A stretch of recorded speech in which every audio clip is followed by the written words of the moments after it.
Good evening, everybody. I hope you can all hear me.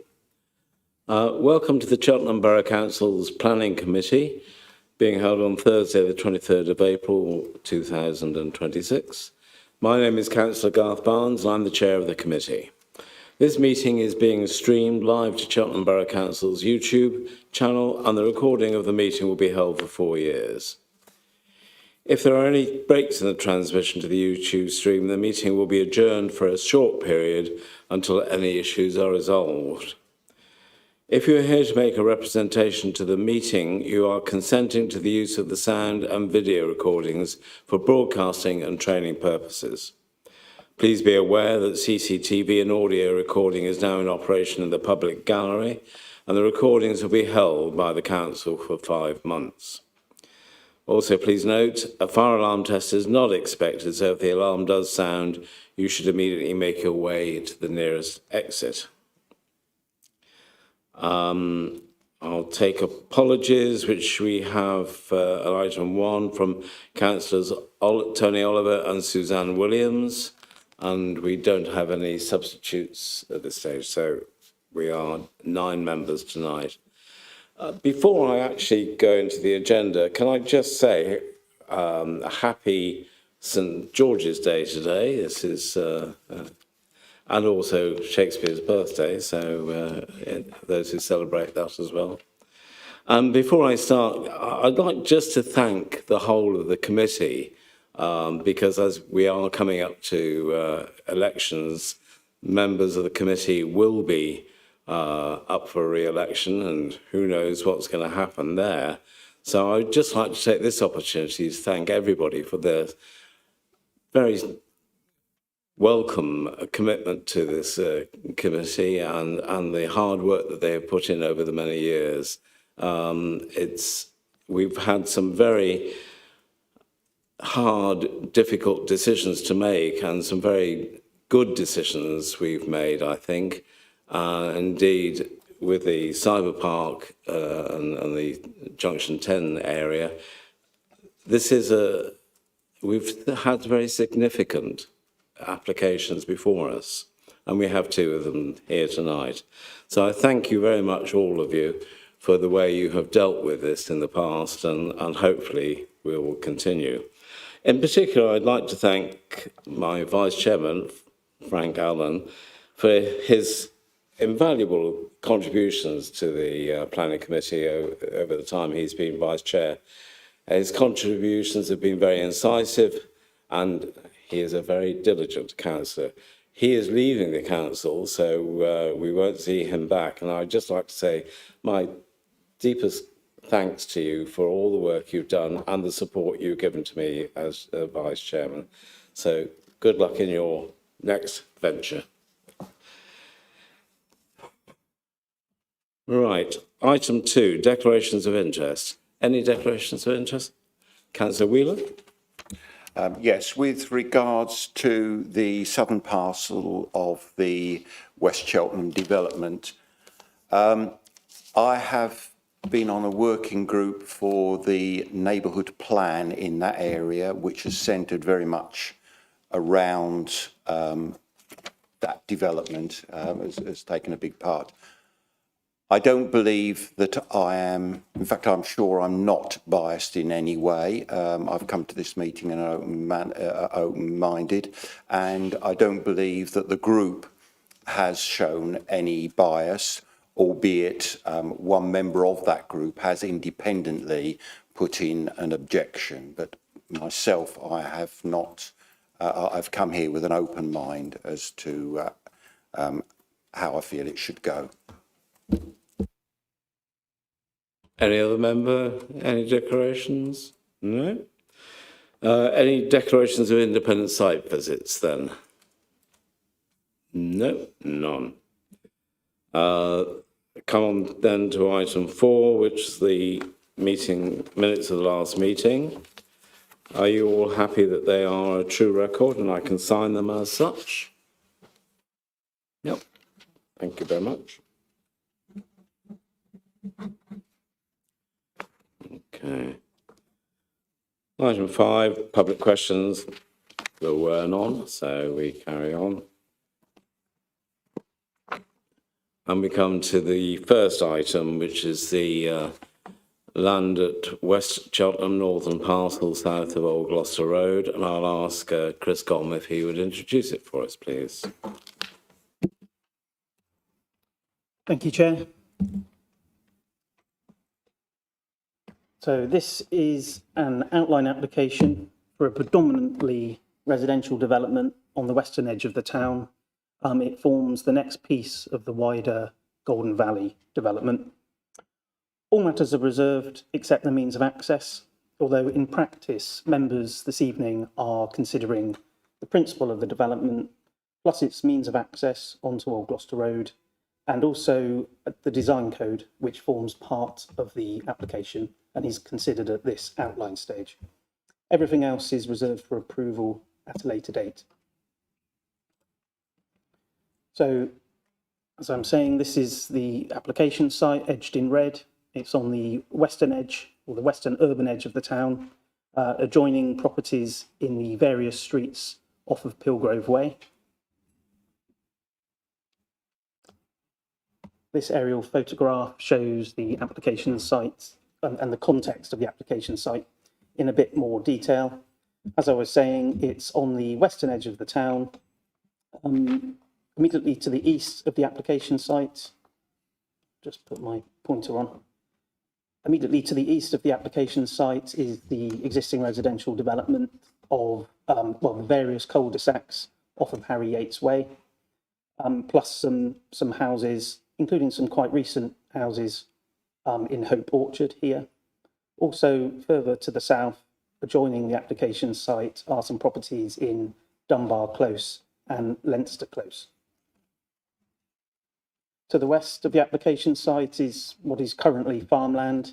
Members of the committee will be aware that these fields to the west of the application site form part of the wider, or another part of the wider Golden Valley development, which has previously been approved. Within the application site itself, you can see that it is currently open farmland.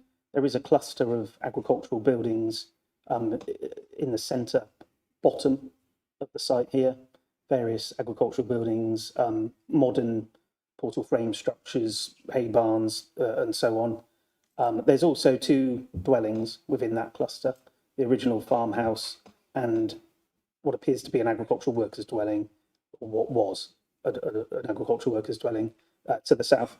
All of those buildings and structures will be demolished as part of this application.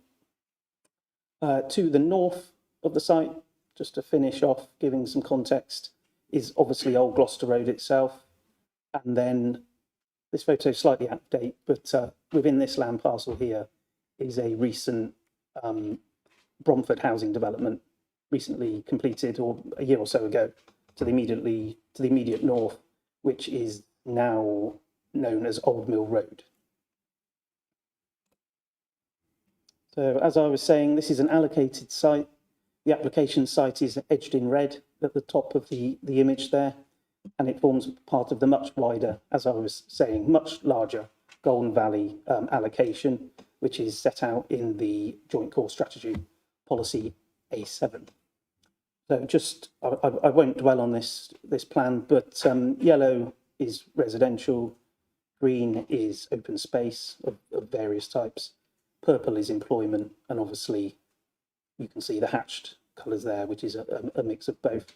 What I should say is that obviously this is indicative only, although having said that, this particular application does broadly comply with those uses set out in policy A7, and I'll come on to that shortly. So just to give members an understanding of the site and its context, obviously there was a committee site visit earlier in the week on Tuesday morning when members visited the site, but just to set that wider context, this is the view of the site from Old Gloucester Road, opposite the recent development in Old Mill Road. So the application site is, well, everything on the other side of that hedge, essentially. So this is the northern frontage of the site. Again, from Old Gloucester Road, looking south into the application site. to the application site, is those fields beyond the hedge there. Again, from Old Gloucester Road, looking back towards the town, you can see the recent Bromford development on the left there. So the application site is beyond this hedge here. And this is another photograph from a similar position, but slightly further along Old Gloucester Road. Again, looking back towards the town. So this is the broad location of the proposed roundabout that will serve the development. Again, this is from Old Gloucester Road looking south into the heart of the site, the application site. The cluster of agricultural buildings at Hope Farm can be seen on the horizon there in the distance. This is stood essentially looking through the hedgerow from Old Gloucester Road, looking south. This photograph is taken from one of the places we visited on the member site visit. So this is looking north from Hope Orchard itself. So you can see essentially all that can be seen in that photograph is within the application site. You can see the existing cluster of agricultural buildings and farmhouse on the rise on the hill there at the top of the slight slope. And all of this area here is the application site. Incidentally, this, and I'll come on to the drawings shortly, but this area will be public open space, this field, immediately in front of the camera there. There's a closer image from Hope Orchard, looking towards Hope Farm on the rise in the hill there. You can see the agricultural buildings that will be demolished to facilitate the development.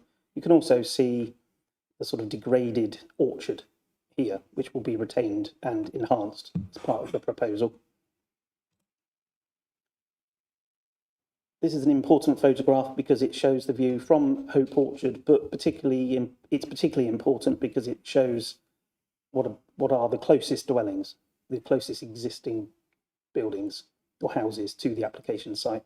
So there's 6 houses along Hope Orchard here. 3 of the southern 3 were constructed in 2018, so relatively recently.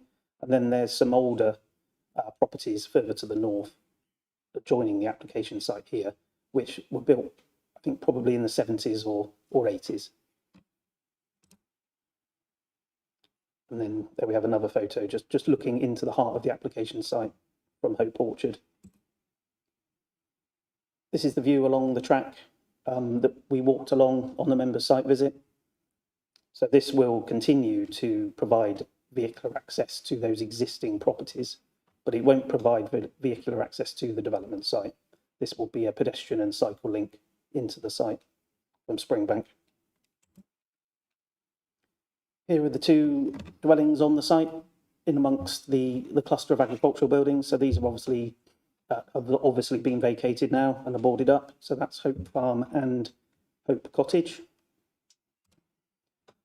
And here's a selection of the agricultural buildings within that cluster on the slight rise in the hill.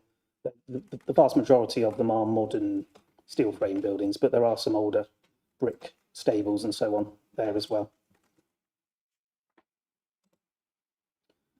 So moving on to the illustrative master plan.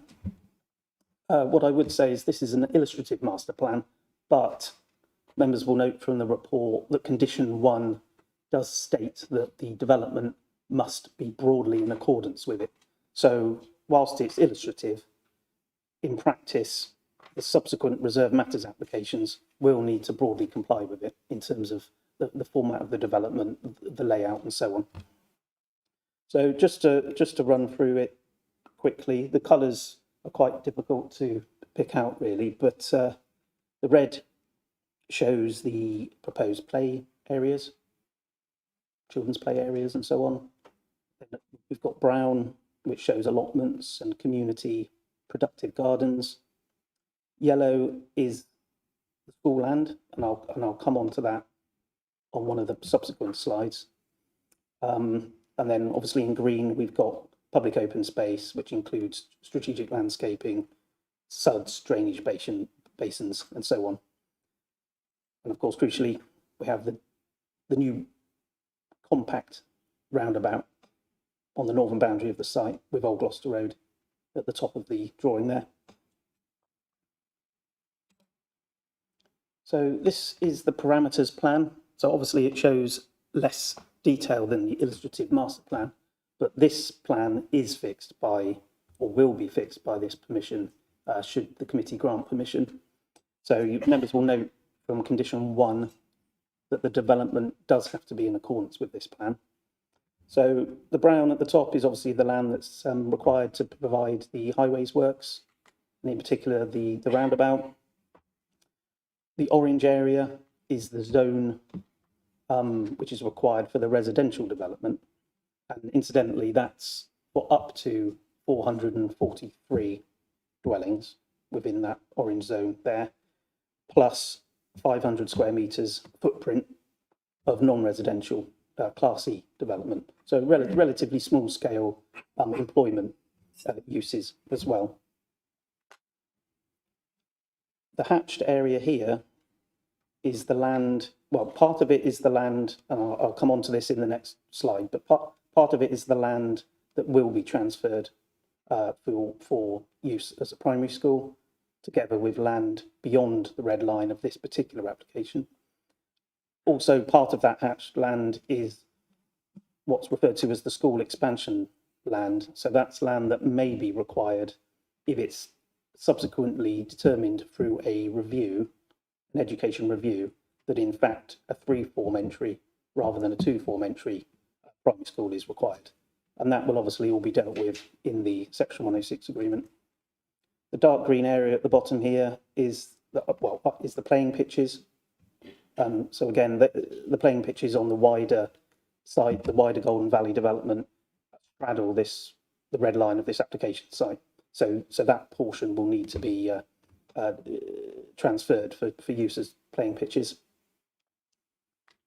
And then I suppose the only other things worth mentioning are the indicative access points for pedestrian and cycle links existing and proposed, particularly along this eastern boundary, providing linkages through to the existing residential development and, importantly, the primary school that's here, the existing primary school.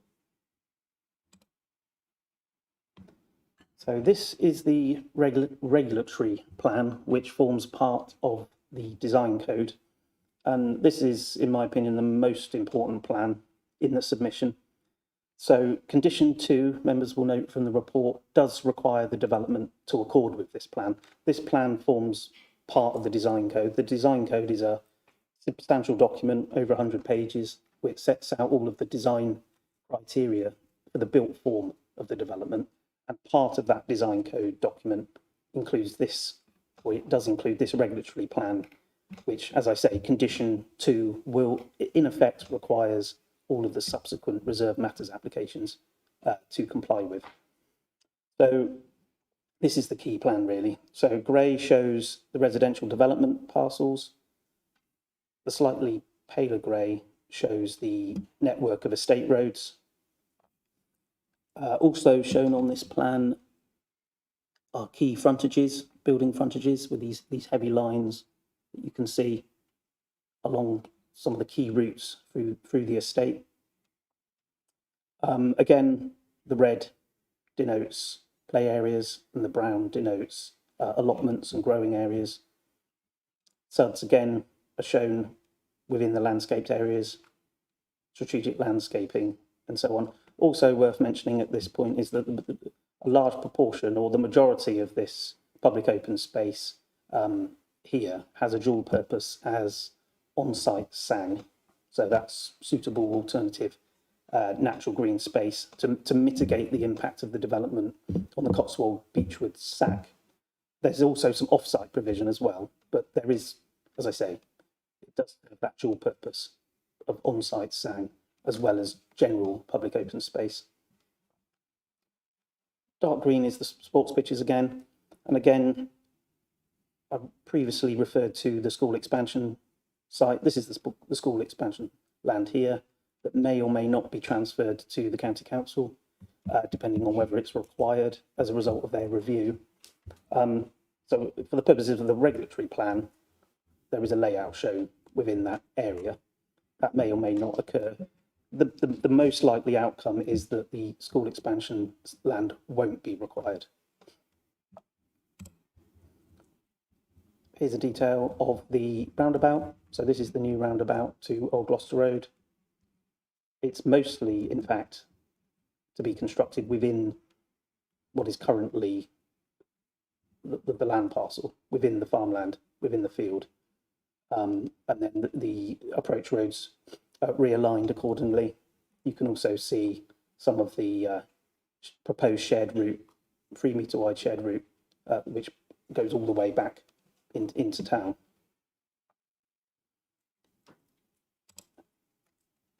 So, summary of the key issues. The site forms part of the wider Golden Valley allocation.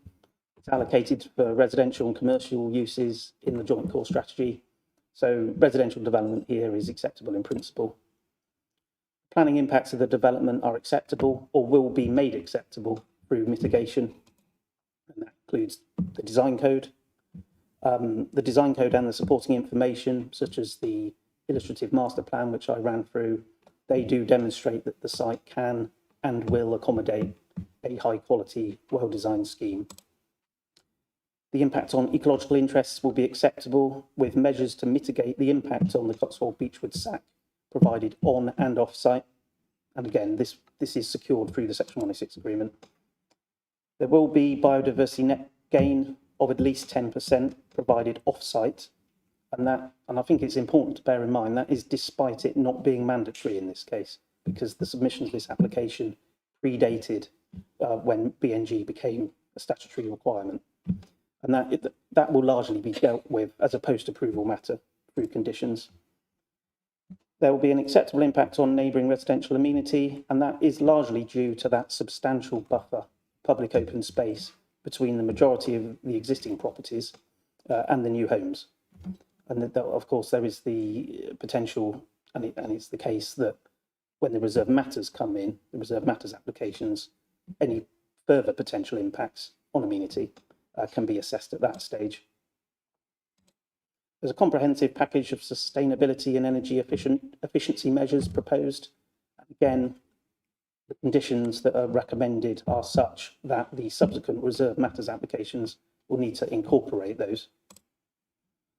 The proposed highway works, the roundabout, etc., are acceptable to county highways, and the impact of the development on both the strategic and the local highway network will be mitigated by, well, through multiple methods, but by means of a combination of off-site works, substantial financial contributions, for example, to Junction 10 M5 works, and the use of grampian conditions where appropriate, and they're clearly listed in the report. So a package of planning obligations have been agreed, including a 31% affordable housing, the transfer of land for sports pitches, potential transfer of land for the primary school expansion, if needed, and a range of financial contributions towards matters such as public art, education, libraries, as well as a range of other highway matters. And those are obviously detailed on page 62 and 63 of the report. So in conclusion, the planning balance weighs heavily in favour of the grant of permission. This is due to the scheme's policy compliant nature, and also due to the NPPF's presumption in favour of sustainable development, which is obviously engaged in Cheltenham Borough at the moment due to our lack of a 5-year housing land supply. So the recommendation, Chair, is to grant permission as per the report and as per the update sheet, which was circulated yesterday. Thank you, Chair. Thank you very much indeed for that explanatory discussion. I have one public speaker, sorry, and you have 5 minutes in which to make your case. I will remind you 30 seconds before you come to the end of it. So if you'd like to, Matthew Robinson, you're the applicant's representative. Correct. Yeah. Okay, thank you. Thank you, Chair. Members of the committee. Sorry, thank you. Thank you, Chair, members of the committee. I don't think I'll need to take 5 minutes, to be honest. The officer's report was incredibly thorough. The presentation was equally informative there, so I won't try and repeat things. I'll just focus on a few points, if I may. I'll start with two brief opening points. Firstly, this scheme, which, as you've heard, forms part of the West Cheltenham Strategic Allocation, and it follows on from two already approved schemes. Together, they demonstrate real progress in delivering this important allocation, and that is something that the Council deserves great credit for, particularly in the current economic and political climate. Secondly, this is a really important enabling scheme. While the housing proposed is needed in its own right, it also plays a key role in unlocking the wider employment and infrastructure ambitions for Golden Valley. So turning to the proposal, the principle of development is largely established through the allocation. What is before you today is precisely what policy anticipates, a coordinated and sustainable urban extension, not piecemeal development. It comes forward as part of a comprehensive master plan for the whole allocation, aligned with a clear infrastructure delivery strategy. It integrates effectively with the adjoining parcels, ensuring that growth is planned, coherent and properly supported. It also provides land for a primary school and sports pitches, as you've heard, alongside contributions to education and transport, including improvements to Junction 10, new bus services, and strong walking and cycling links. These aren't just aspirations, they're embedded and secured by the proposal. There is a clear and pressing need for housing, and this scheme will deliver a significant number of new homes, including 31% affordable housing, with a mix that responds to identified local needs. This is a significant public benefit of the scheme. As you've heard, a detailed design code has been secured, or will be secured, as part of the application, and that gives members confidence now about the quality of development that will be delivered. It's not leaving this to be resolved later. Environmentally, the proposal performs well. It delivers biodiversity net gains, extensive green infrastructure, and appropriate mitigation. Natural England has confirmed there will be no adverse effects on protected sites. Importantly, there are no objections from statutory consultees on highways, drainage, ecology, or landscape, subject to the recommended conditions within the report. In planning terms, this is a sustainable development. It delivers homes, infrastructure, and environmental enhancements, while supporting the wider vision for Golden Valley. Officers are clear in their recommendation. The proposal accords with the development plan, and where the policies are out of date, the presumption in favour of sustainable development applies. For all of those reasons, I respectfully ask members to support the recommendation and grant planning permission. Thank you. Thank you very much, Ms Robinson. Okay, it's open to members now to ask questions for the officers. Councillor Wheeler. Yes, I have two questions. Firstly, Hope Orchard Lane, the little lane we walked up to access the site the other day. Now that's obviously got highway rights for motor vehicles because people live up there and they've driven up there to get to their homes. That, I'm assuming, will remain the case, but I noticed on the drawing there appeared to be a roundabout at the top. So will motor vehicles be able to go beyond that point into the site as opposed to going up there, turning right and accessing those homes that live just at the top there, just off the site? And I do have another question. Oops.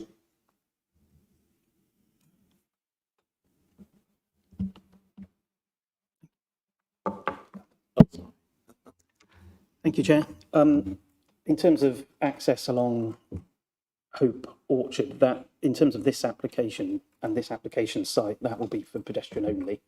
And the parameters plan, just double checking here, it does say it's the indicative pedestrian access position. So that's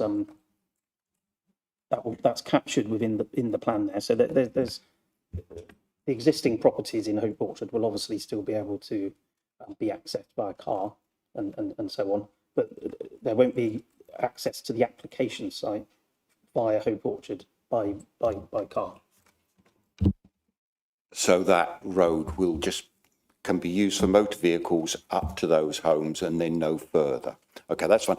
And on the other side of the school, there is a public footpath that goes along the side of the school. I know when I was councillor there, it caused quite a lot of problems, but it does exist and we have no reason to close it.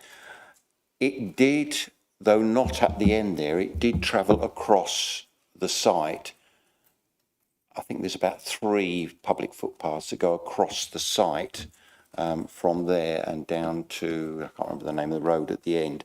I couldn't see any evidence of those on that drawing. So we're not blocking up public footpaths, are we? You Chair. No, there is, where as is the case with any housing development really that's constructed on a field that has a public right of way through it, that public right of way will need to be diverted to follow the layout of the streets where it crosses the site.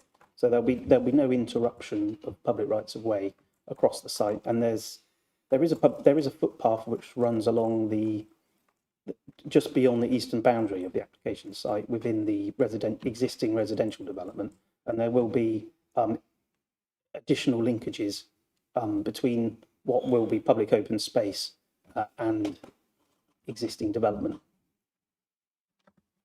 If I might, you just gave me cause for concern that you said the public footpaths will be lined up with roads, public roads, etc., because that is not legal, as I understand it. A public footpath and a if it's on the map, on the definitive map, it can't sit on the map of streets as well. They have to be independent of each other. You can't have the two together. Ultimately, Chair, I mean that's something that the developer will need to resolve. If there's an issue in terms of public rights of way, it's a matter that the developer or whoever's implementing the planning permission will need to resolve through following the rights of way legislation, where there's a need to divert it.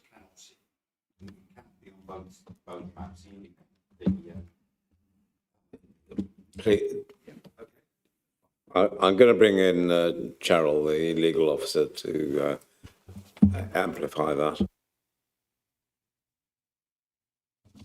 That's me, I think, connected. Thank you. There will be a separate process to divert footpaths, and footpaths can be diverted along estate paths. So it's not impossible. There's usually preferences that the county council will have about where they should go in comparison to where they were before, but that'll be part of a separate process, and it will be part of public consultation as well in due course. With all due respect, my training always was that a right-of-way cannot sit on both maps, the definitive map and the map of streets. Otherwise, it does not exist. It can only be on one or the other. You can have a right-of-way that links up to footpaths on estates. Yeah. Thank you. Okay, thank you. Any other member want a question? Councillor Steinhardt? Just a couple of points. One, in the report, there was a comment about the designing out of crime, and there was part of an objection with that. And there was concern regarding the lack of information about crime prevention in the whole planning area of this site. Is there any update on that, please? Thank you, Chair. I think that the designing out crime officer was concerned really that this was an outline application and that all of the details that he would have liked to have seen in terms of design were not before him. The reality is that obviously we will have reserve matters applications. There could be several dealing with all of the detail of the applications, and we will consult the police design liaison officer at that stage. So it's something which is relevant, but will certainly be dealt with later down the line with the reserve matters applications. You have another question? Yes, thank you.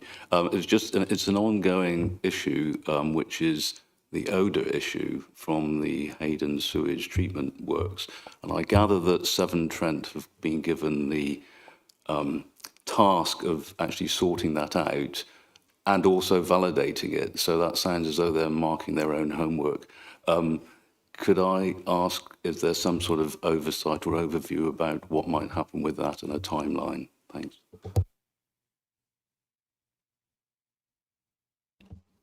Thank you, Chair. Well, we're certainly expecting those odour mitigation works to be undertaken. The way that the planning application deals with it is that it prevents the occupation of more than, and this is condition 47, it prevents the occupation of more than 200 dwellings before those works have been undertaken. Some of the site isn't within the part of the site which falls within the area of concern for odour.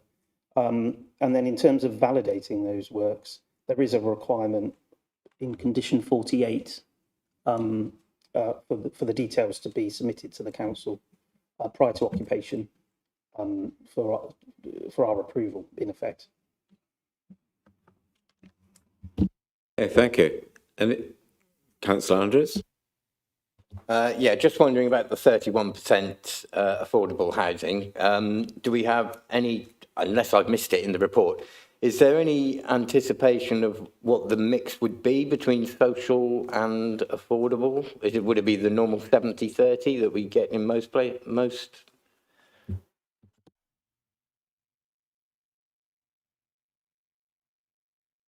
Can we bring the officer in to deal with that, who has the information at hand?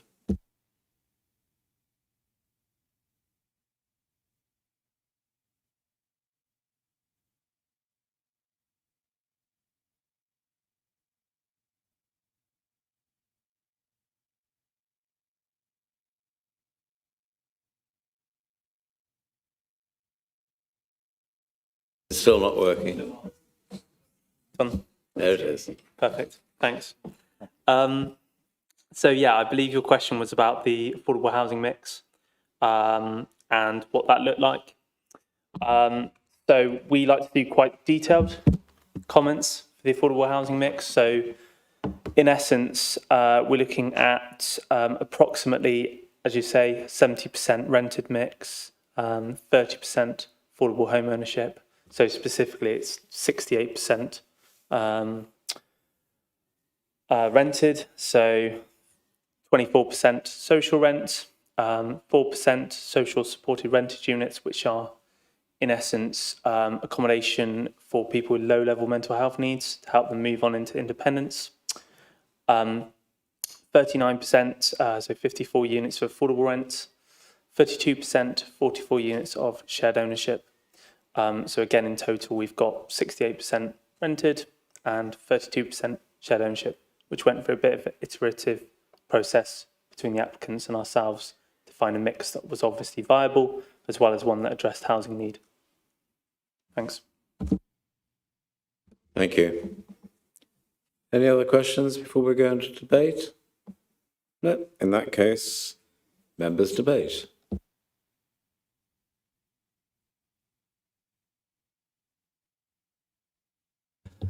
Councillor Andrews. Yeah, there's not a huge amount wrong with this. I have to say, I find 24% of the affordable being social somewhat disappointing, given what we need in this town. But it's 24% more than you get in a brownfield site, obviously, which is why we have to build these out on the edges. This would obviously be classified as grey zone if it was elsewhere. Obviously, the nice open green space is a benefit and will be a benefit for most of the sites throughout Golden Valley. Can't see a huge amount wrong with it. it looks like we have to accept what we've got in front of us. Suppose I could go straight into proposing that we accept the officer's recommendation, if anyone wants to second that. We haven't changed our protocol at this stage, so you don't have to actually second it. No, we're not on the new system just yet. No. Hold that thought. Any other member? No? Okay, well, I don't think there's anything for you to come back on, Chris. So we will go to the vote, and we're using the voting system. This is to delegate the authority to the head of planning to permit the application subject to A, the conditions as set out or substantially similar as may be agreed under the delegated authority given to the head of planning, and B, completion of a Section 106 obligation and or other legal documentation to deliver the infrastructure and other mitigation as set out in the report at paragraphs 7.265 to 7.278, and for alterations to S106 heads of terms as may be agreed under delegated authority given to the head of planning in consultation with the chair and vice chair of planning committee. And finally, C, that in the event of this 106 obligation and or other legal documents remain unsigned 9 months after the resolution, that the application be reviewed by the head of planning and in consultation with the chairman and vice chairman of planning committee. And if no progress is being made, delegated authority is given to the head of planning to refuse the application in the absence of a 106 agreement. So I hope you've... I think we've got a cross-referencing error on the Section 106 paragraphs. Have I? Let me just check now on what you've just read. Just bear with.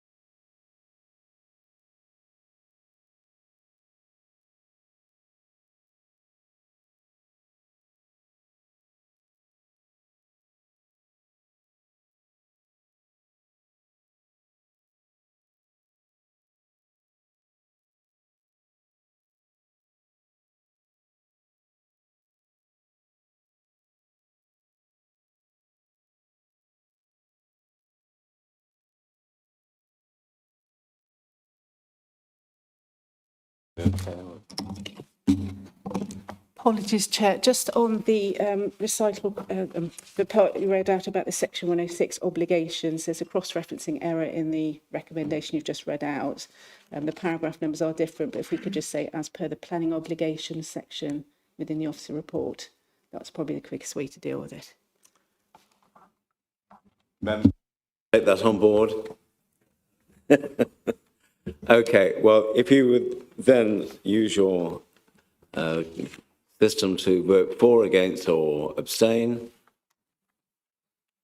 And that is 9-4, which is a unanimous vote, none against, no abstentions.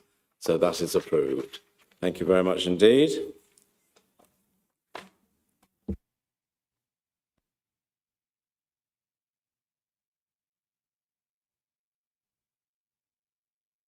So now we are moving on to the second item, which is the land at West Cheltenham Southern Parcel, Fiddler's Green Lane. And I'll ask the Senior Planning Officer, Chris Gom, to introduce it for us, please. Thank you, Chair. It's actually me, but Oh, as the case officer, that's okay. So this application relates to the southern parcel of the West Cheltenham strategic allocation and is seeking the approval of reserved matters following the grant of outline planning permission in December last year. So the application relates only to phase 1 of the southern parcel development, which comprises an innovation centre with ancillary cafe and event spaces, and a mobility hub with flexible retail and community uses on the ground and first floor. Phase 1 also includes some new active travel measures along Telstar Way and Fiddler's Green Lane, and together with open spaces. So phase 1 of the development on the southern parcel covers a site area of approximately 5 hectares and is shown outlined in red on the site location plan, with the blue line drawn around the full extent of the southern parcel. The land comprises, the site comprises land within the ownership of the council, as well as public highway land on Fiddler's Green Lane, which is required to achieve the access, and is bounded by Fiddler's Green Lane to the east, Hatherley Brook to the south, and Springbank Road to the north. So that's the entire parcel. To the west, the site is bordered by agricultural land, which forms part of the wider policy A7 allocation. And this phase 1 is the first of 15 distinct phases that will come forward within this southern parcel. So this plan is just quite useful in showing the general location of the Innovation Centre and the Mobility Hub. So you can see GCHQ obviously is a good marker. And then this image just seeks to show the relationship between the residential properties backing onto Fiddler's Green Lane and the site. Although it should be noted that much of the hedgerow on the right has actually already been removed to avoid bird nesting season. So the Innovation Centre comprises a 4-storey building with a light buff-coloured brick proposed to the external elevations, with design enhancements provided by the use of bronze or brass coloured accents throughout, including door and window frames. And officers are satisfied that the elevations will present a strong contemporary architectural expression with the large double height entranceoids with their strong vertical emphasis reinforcing the prominence of the building entrances.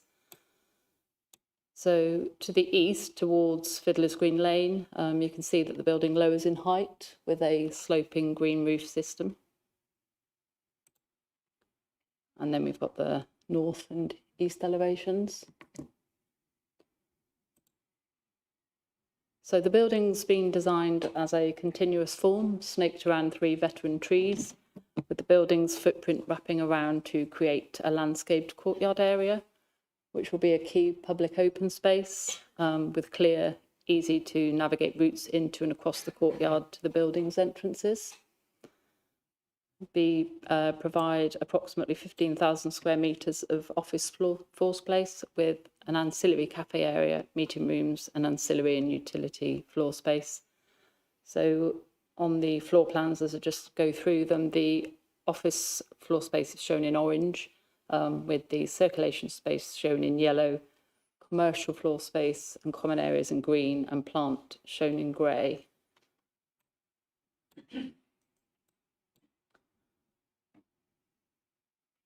So I'll just go, so you've obviously got commercial and circulation space on these 2 levels. And then we've got level 3 in the roof. So the blue shading on the roof plan indicates solar PV array, and then the sloping green roof is shown in the green. And that will comprise a native wildflower green roof system with a range of British wildflowers to give a long flowering season and a diverse habitat for wildlife. And then we've just got some contextual elevations through the site.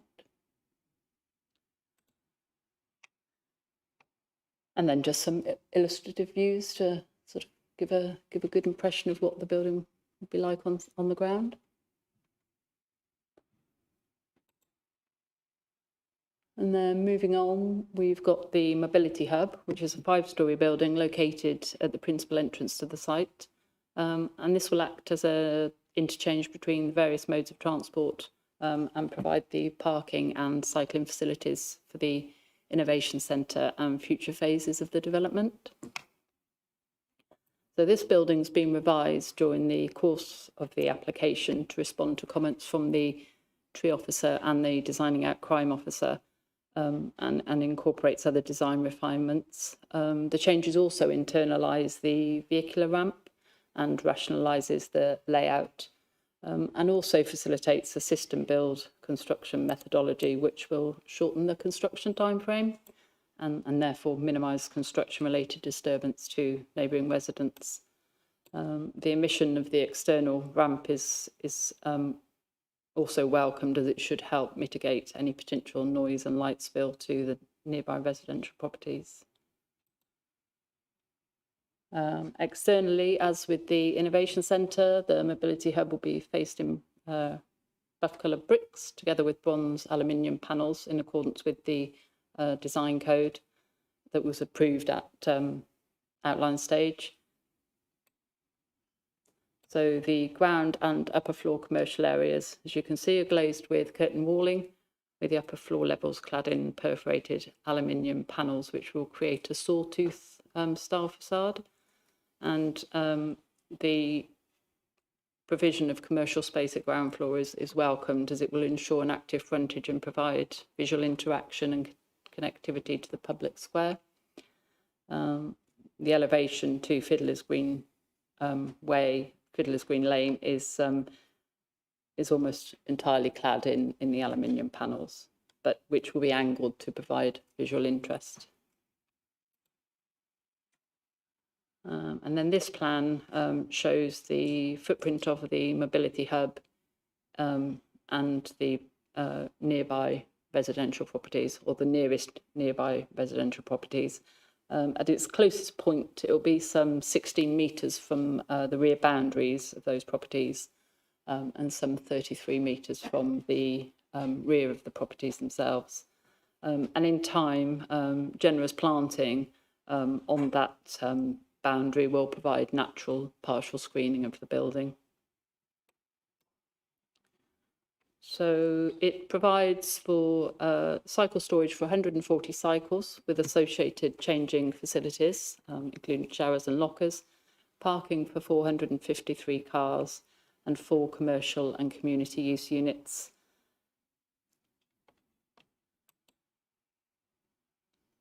And then again, we've got some contextual elevations through the site.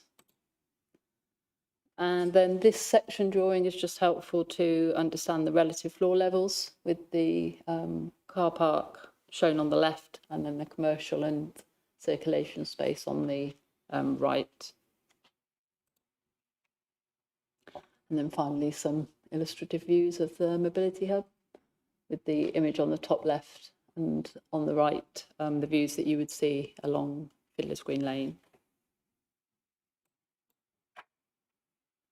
And then the application is accompanied by a robust landscaping strategy. And as part of that wider landscaping scheme, a total of 116 new trees are proposed in association with phase 1. So they're shown on that plan. So the principle of development on this southern parcel of the wider allocated site has been firmly established by the earlier grant of outline planning permission. And the key considerations in determining this application therefore relate only to the reserved matters for phase 1. Officers have reviewed the details and are satisfied that the proposals fully accord with the Tier 2 design code and parameter plans approved at outline stage, and that all of the information required by various conditions imposed on the outline permission has been submitted. The Innovation Centre and Mobility Hub will be the first buildings to be delivered on site, and it's acknowledged that the quality and appearance of the buildings will set the tone for the future phases of the development, and officers are satisfied that the proposals achieve the necessary high standard of design. And it's also important to note that the delivery of the Innovation Centre is a critical part of the West Cheltenham strategic allocation and is of national importance. There are no objections from statutory consultees, and the officer recommendation is to grant approval of the reserved matters subject to conditions. And those conditions are set out in full in the update, officer update report, and just relate to the items listed on screen. Thank you, Chair. Thank you, Michelle. Sorry, I got you wrong. Okay, we have one speaker again, Matthew Robinson, who's the applicant's representative. So if you bear in mind my instructions previously. Thank you, Chair. Members, yes, apologies, it's me again. I sat here in July last year to explain why the outline application for the southern parcel should be approved, and thankfully you supported that application. And less than a year later, we're back with the first detailed phase. And it's a really important one. And if you're like me and a little bit of a nerd and you like all this cybersecurity stuff, it's actually a really cool one as well. This first phase delivers IDEA, which is the Innovation Centre, and Router, which is the first of the mobility hubs of the southern parcel. Together, they will kickstart the Golden Valley and help position Cheltenham at the forefront of cybersecurity, national security and advanced technology. And crucially, this isn't a speculative development. There's clear demand from organisations in these sectors for high quality, flexible workspace, and this scheme is designed to meet that demand from day one. As you know, the principle of development has already been established, so today is about the detail and whether this phase lives up to the ambitions that you supported at the outline stage.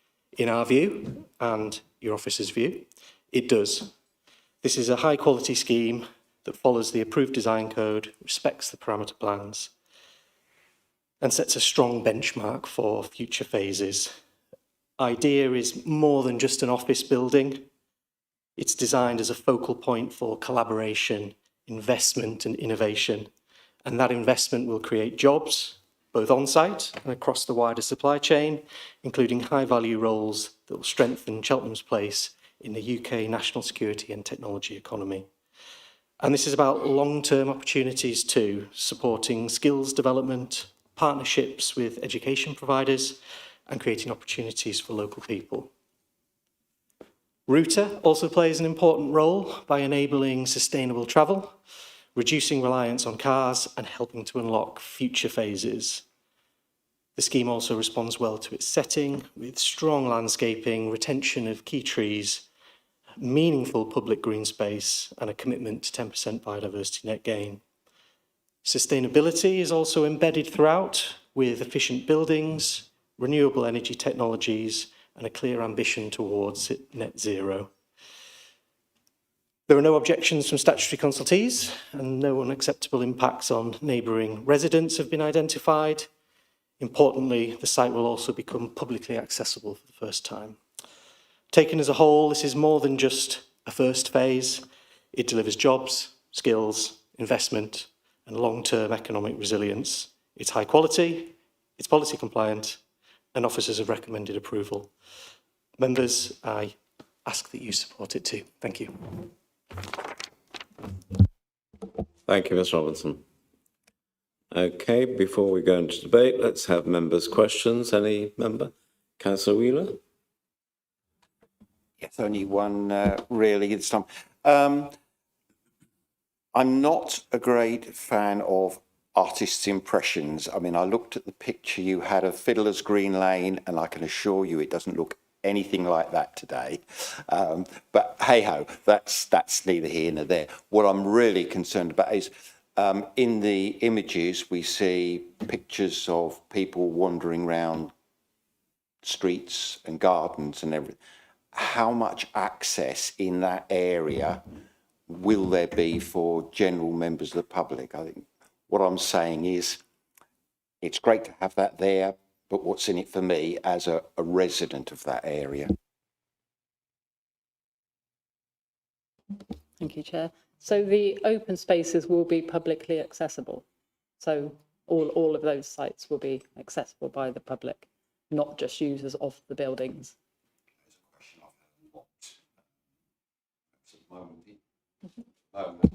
People are saying, but there's green fields there that don't have access to them other than for a few footpaths. So when this is open, will we be able to go over there? Will we be able to walk our dog? Will we be able to sit down? Would we be able to get a cup of coffee? And if you're saying yes, then I think that's a great benefit. Thank you, Councillor Doby. Sort of following on from that point, really, I look at the proposal, the top line proposal, and it talks about event spaces. It talks about flexible retail and community uses. Just thinking primarily about the event spaces, I mean, I get that the businesses there will need event spaces. I mean, I have throughout my career been involved in work which is related to what is going to be happening there, including cybersecurity, and this is a very exciting development, and I can see that bringing the businesses together with the academia and also with GCHQ could create some sort of magic there. But just taking the event spaces, are those event spaces purely for the businesses, the academic side, the GCHQ side, or are those event spaces somehow for the community as well? Just picking up on what Councillor Wheeler was saying, will the event spaces be a public, potentially, event space? And similarly with the retail and the community uses, will those be open to members of the local community, or will they be retail that's purely for those with the right security passes? And will the community uses in generally not actually, in reality, other than walking through the site, be open to the people of Cheltenham? Thank you, Chair. Yes, so I don't know the specifics as to how the event spaces would be used. They would have a full Class E use, so various uses, but it is intended that those commercial spaces will be open to the public and not just users of the buildings. Councillor Foster. We've got this mobility hub with oh, that's loud. Sorry, with cars and bike spaces. Where will the nearest bus stop be? Has there been any negotiation with the bus companies?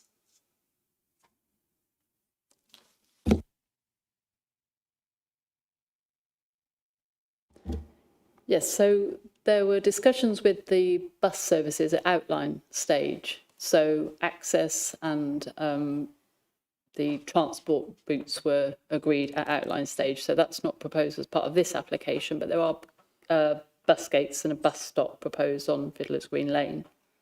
Or Fiddler's Green Lane will have bus gates and bus stops. Any other, Councillor Andrews? Yeah, just wondering about the car park. Will we be conditioning EV charging points in there, or have they mentioned that in the... I couldn't see anything in the report. I was just wondering if there are plans for it. Yes, yeah, there will be EV charging points. Yeah, there's a requirement to provide those. I see no. Oh.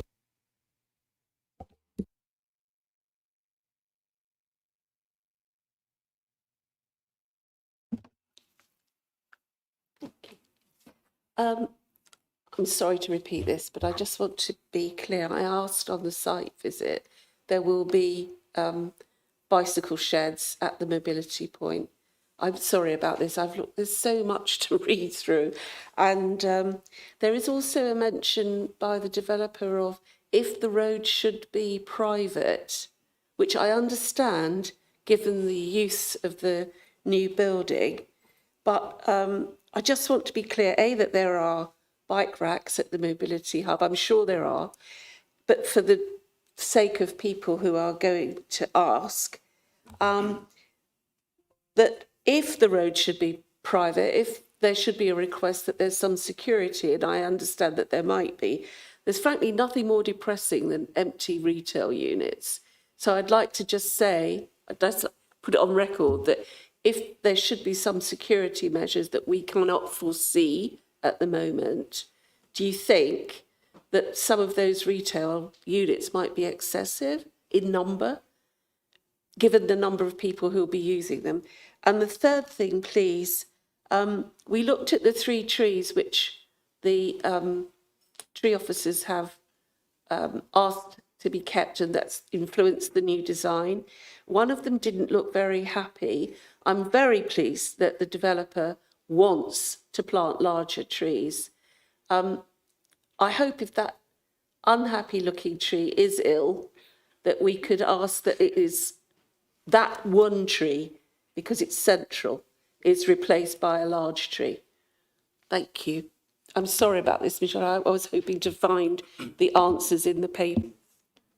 I think Michelle actually gave you one of the answers on the bikes, the 140 bikes and facilities for changing as well on site. So. Yes, I wanted to make the point for anyone watching this.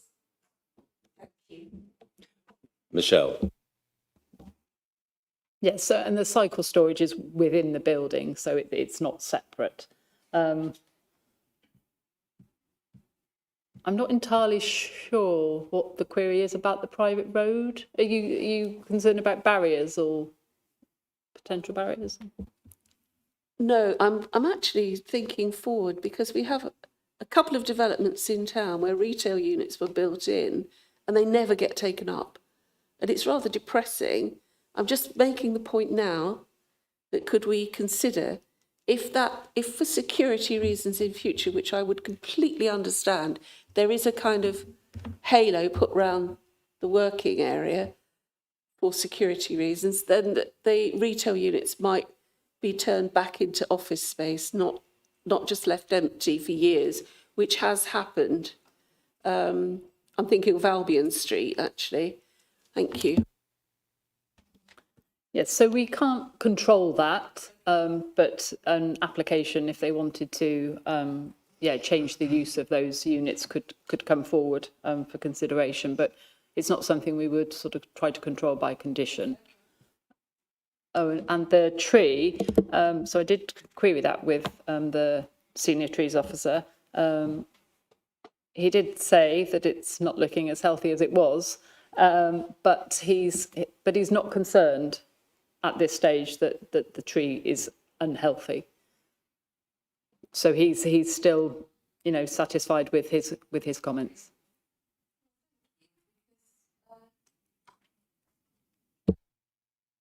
Better. Thank you very much for asking too many questions. Sometimes it's appropriate. Thank you. Right, thank you. I don't see, Councillor Steinhardt? I know this is a highways matter, but I don't know whether you can help me on this.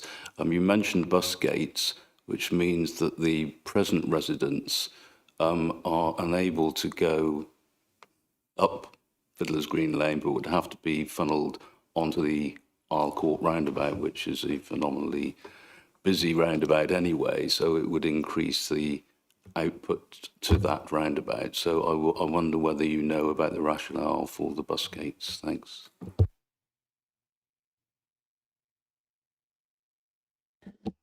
I don't, but the Highways Authority has, reviewed all of the transport detail and is satisfied with those trips and how those trips will work. So they are obviously our specialist advisor on highway matters. Unfortunately, they're not here today, but... Councillor Wheely? Not so much a question as to answer that question, because I'm a resident there. It is something that's going to cause me some level of inconvenience. However, if nothing is done, if there isn't a bus gate, if there isn't a one-way system or some form of traffic management, although, as I say, it would be inconvenient for me, I use that road nearly every day, going out onto the A40 is, yes, less convenient for me, but if that road was still in operation, I can see people using the mobility hub on a regular basis. It would make that road totally unacceptable, as did happen when they were doing the A40 work. So, although it will be somewhat inconvenient to me, I would support the way they've done it. Thank you for that response. I'm going to go into debate. No? Any member? Councillor Wheeler. Just beat anyone else to it. Yes. Would I prefer to see all green fields here? Yeah, sure I would. I live right there, and you know, I do appreciate the fact that there are green fields there, though to be honest, you can't see them because there's something like a 3-metre hedge there until recently. But I think the design, particularly the design of the Innovation Hub, is really good. I very much like it, though it was a little bit of a shock on planning view when I could actually see I could see the trees and I can see how it was going to wrap round, and I'm thinking it's going to be a lot closer than I was expecting. But it's a very interesting building. The Mobility Hub, yeah, again, it's a big building. It could be quite imposing for those people in Lazenby, I think the road is. And I'm quite sure they won't be so happy with it. However, I think the benefits we get from this site, as opposed to the cost in amenity terms, and as I say, I live there, I know the loss. I think in general terms, I think this is a good application, and I personally very much support it. I'd like to bring the legal officer in there. Thank you. I've obviously heard you mention a few times that you live there, and I was also wondering if you applied your mind, obviously, if you need advice separately to whether or not you have a code of conduct member interest.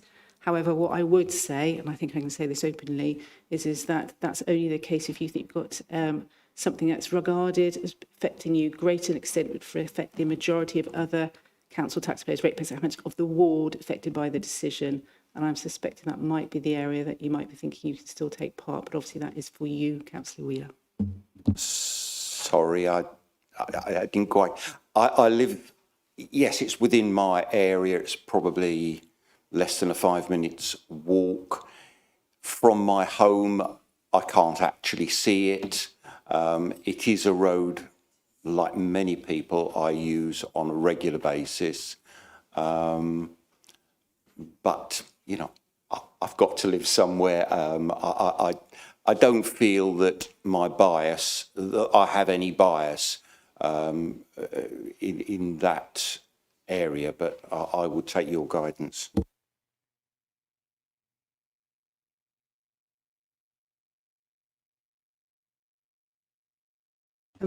Chair, I mean, what you need to apply your mind to is whether this is a decision that might reasonably be regarded as affecting you to a greater extent than with the majority of other persons within, inhabitants within the ward. Obviously, the question then is then also, if that is the case, whether or not a reasonable member of the public, knowing the facts, would reasonably regard it as so significant, likely to prejudicial your judgment in public interest. So it was just because you kept saying you live there, and I wanted you to apply your mind to that, Councillor Wheeler.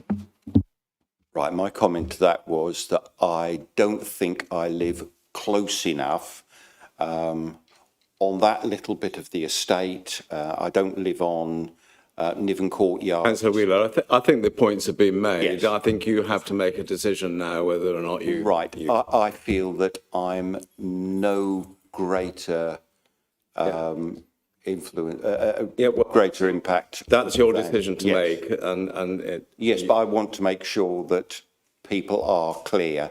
I don't think it affects me more than anybody else on that estate. Okay, I think we've covered that now. Thank you very much indeed. Any other member on the debate? Councillor Andrews. I'd just basically say that I very much support this. I like the slope roof. I'm sure a lot of parkour enthusiasts will also like that as well. I'm not sure why the crime dude didn't pick that up, but never mind. Yeah, as again, it's open space that will be used by the locals. I don't know why they want a private road, but good luck to them if they go for that. They'll never get their potholes fixed. But all in all, I have to say I'm in support of this, and I suspect most of the committee are too. That's a presumption we will find out shortly. Councillor Derby. I'll just speak briefly. I'm both a county councillor and a borough councillor. And this development, and I've talked before about hopefully that the magic that's going to happen there and the employment that will be generated by that, and the security that this will also provide, not only in terms of employment in Cheltenham, but also for the whole of the county of Gloucestershire and beyond, I believe as well, is really, really important. It's not only the most important development in Cheltenham, but it's the most important development in Gloucestershire, speaking as a county councillor, and that's appreciated at Shire Hall as well. But I think those people who have had some experience of what goes on in the world of cybersecurity will recognise this as of a national and perhaps even international development. This is our own Silicon Valley, if you like, and it is genuinely exciting. The designs are reflecting that excitement. I mean, the roof has been alluded to. The way that it reflects ecology as well. It fits in very well into the environment, and I thoroughly support it. And I think that, yeah, I'll just stop there. Thank you, Councillor Derby. You actually nicked some of the stuff I was going to say. I have to say this is a really significant scheme that kickstarts Cheltenham into being at the forefront of cyber security in the UK, and we will be watched as a development for other developments across the country. I think this is really important stage of our town's development, and an important day. And as it's on St George's Day, I think it's quite appropriate. So that's my say. If we're happy, I don't think there are any updates that you need to come back to. So can we go to the vote on this one? It's straightforward recommendation to grant. All those in favour, please show, or against. Yes, well, it's another unanimous decision for 9 for, none against, no abstentions. So that's approved. Thank you all very much indeed. A very important debate.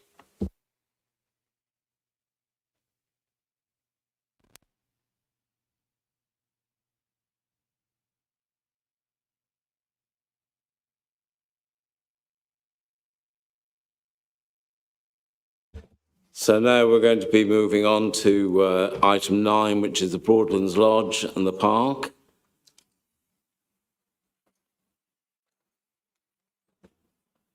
We'll just wait while we get the tech sorted.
I'll ask Lucy White to introduce the case for us, please.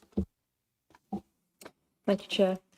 This is an application for the demolition of the farmery buildings and erection of 2 new dwellings. Also the change of use of Broadlands Lodge and Farmery Lodge to residential with associated extensions, access and landscaping. The construction of a new vehicular access to the university car park is also proposed. The site is on the park and, as said, involves Broadlands Lodge, Farmery and Farmery Lodge. The site location plan, just to give you an idea of where the site sits in relation to the park and the university campus, which is to the east, northeast of the Red Line application site, with the residential properties, the nearest residential properties located on the south side of the road. And an aerial view of the site with the application site marked with the red arrow, again within the context of the wider university campus to the northeast, university car park to the north, and the residential properties that front onto the park surrounding.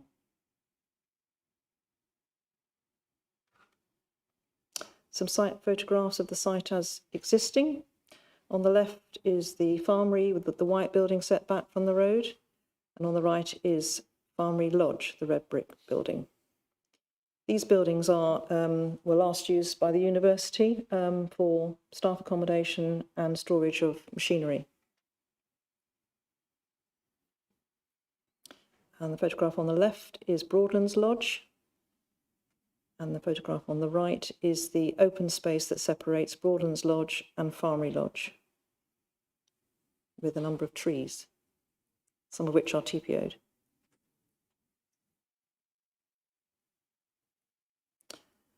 These are some more photographs of the farmery, showing the extent of the outbuildings and the internal condition of that building.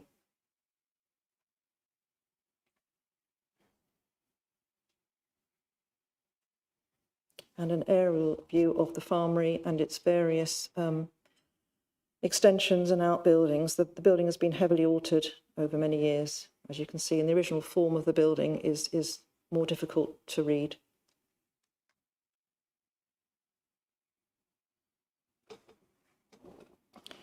And some photographs of surrounding development. This is a listed building that's located opposite Broadlands Lodge.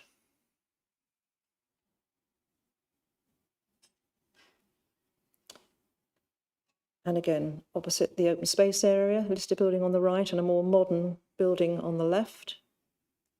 This illustrates sort of a range of house types and ages within the vicinity of the site.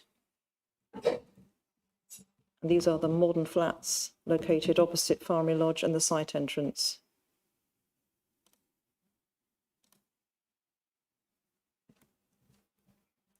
This is the existing site layout, shows the footprint of the existing buildings and the extent of tree and soft landscaping coverage.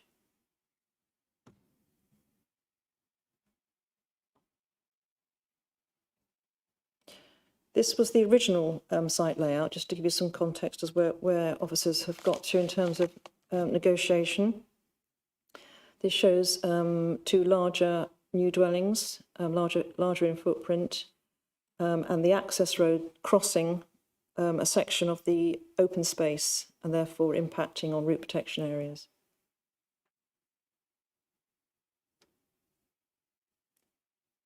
And this is the current proposed revised site layout, which shows the access road to Broadlands retained along the back edge of the open space, slightly reduced footprint of the 2 new build dwellings, a slight readjustment to the alignment of the university access road, and other sort of minor alterations to Farmery Lodge. And you'll see that the red, on this one, you'll see that the dotted red line indicates the footprint of the farmery superimposed onto the footprint of the new build element.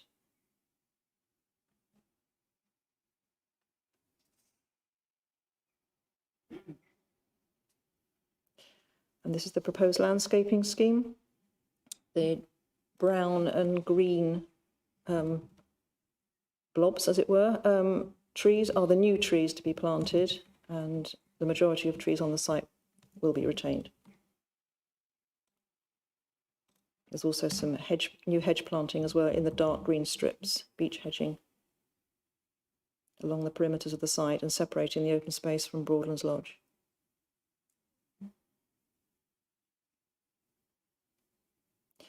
And this is the proposed residential curtilages for the 4 plots. So none of those residential curtilages will encroach into the retained open space.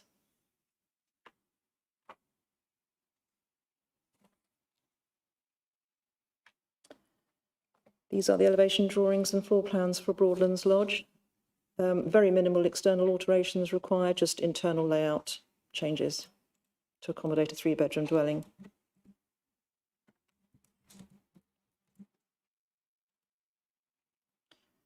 And these are the existing elevations for Farmery Lodge. And the proposed elevations for Farmery Lodge. The dark red brick first floor side and rear elevation shown there quite clearly, although the building will be entirely brick. It's not rendered other than that. It's just to show clearly where the extension is in relation to the existing building.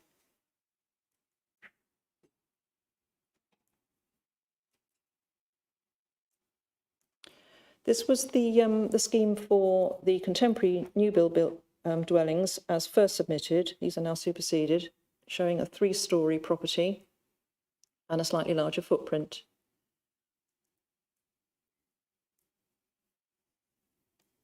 And again, for plot 3, a 3-storey dwelling with a slightly larger footprint.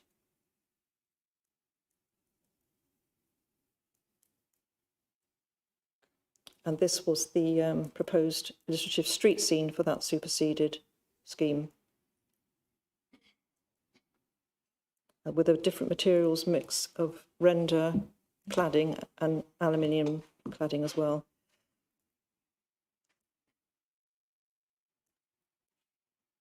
And a site entrance, a gated site entrance. So this is the current proposal, a reduced 2-storey dwelling for plot 2, with a slightly reduced and altered footprint to sit more comfortably within that site of the farmery. Brick ground floor elevations and rendered first floor elevations on both plots 2 and 3. And plot 3, similar but slightly larger, different layout and plan form.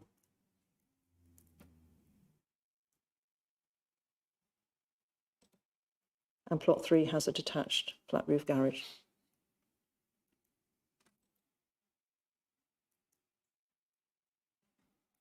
And this is the existing and proposed street scene elevation. But note the ground floor elevations of the 2 new buildings would be brick and not render as shown there. So it's existing on the left, proposed on the right.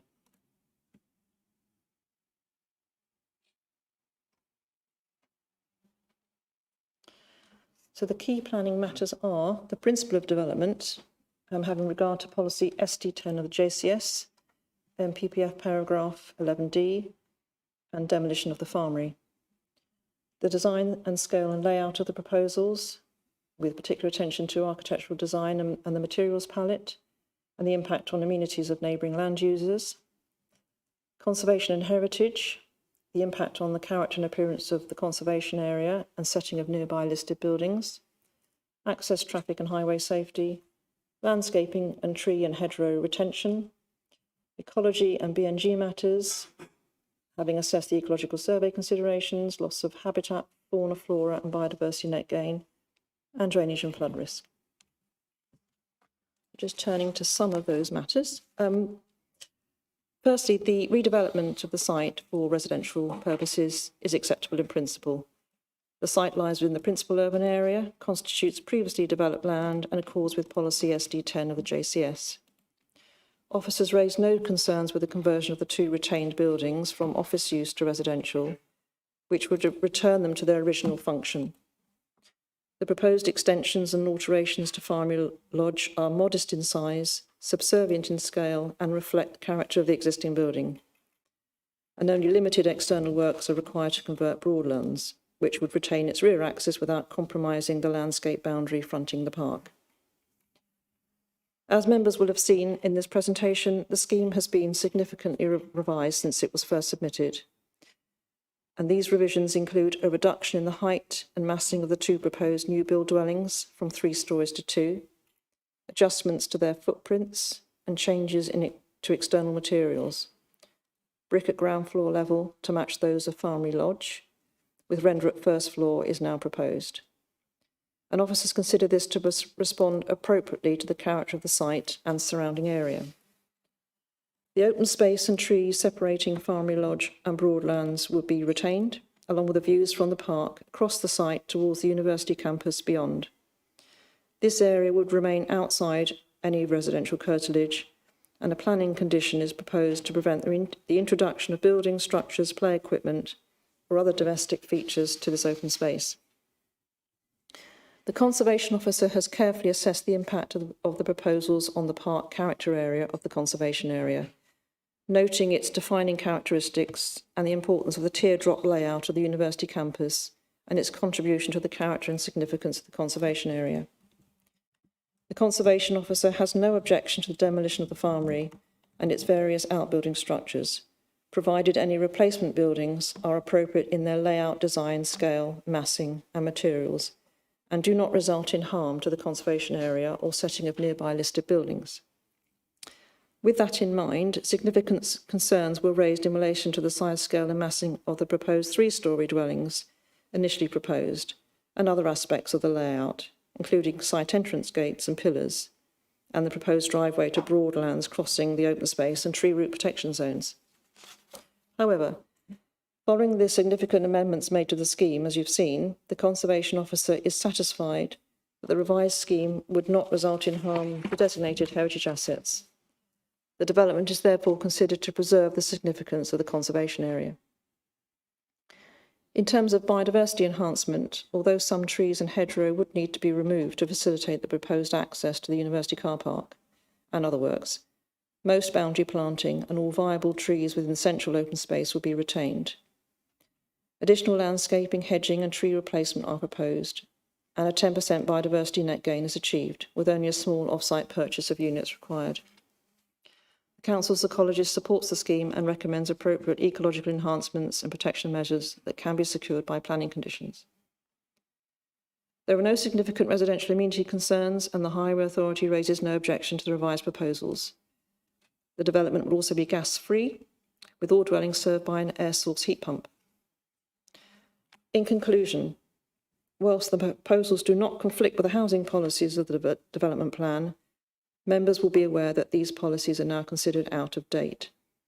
The Council cannot currently demonstrate a 5-year supply of deliverable housing land, and in these circumstances, paragraph 11D of the MPPF applies, engaging the tilted balance in favour of sustainable development.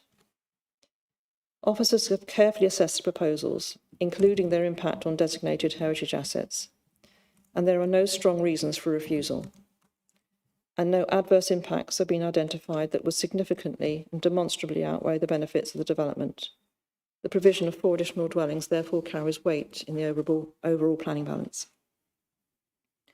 The recommendation is to grant planning permission, subject to the conditions set out in the officer report, and the completion of a unilateral undertaking to secure mitigation for recreational pressure on the Beechwood SAC. And there is an update report that was circulated with some slight amendments to that list of conditions. So in summary, other than sort of standard conditions one would normally apply, we have conditions for facing and roofing material samples, including window details, a landscape and ecological management plan and biodiversity gain plan, a detailed landscaping scheme including tree replacement proposals, ecological enhancement measures in compliance with the GCN licence, retention of and restricted use of the retained open space areas outside of residential curtilages, air source heat pump installation and a no gas served development, an obscure glazing and no additional openings to the Farmery Lodge, and permitted development rights removed across the whole site. Thank you, Chair. Thank you for that. I have three speakers coming up, so I will remind everybody that you have 5 minutes, and I will give you a reminder 30 seconds before you come to the end of your speech. The first one I have is Adrian Phillips on behalf of the Civic Society and St Philip and St James Residents Association. So if you would like to prepare yourself.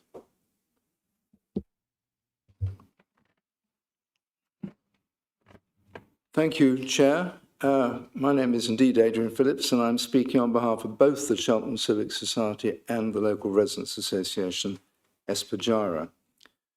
I am a qualified planner, though now obviously retired, and a fellow of the Landscape Institute. I've lived in or near Cheltenham for 45 years, most of the time within short walking distance of the park.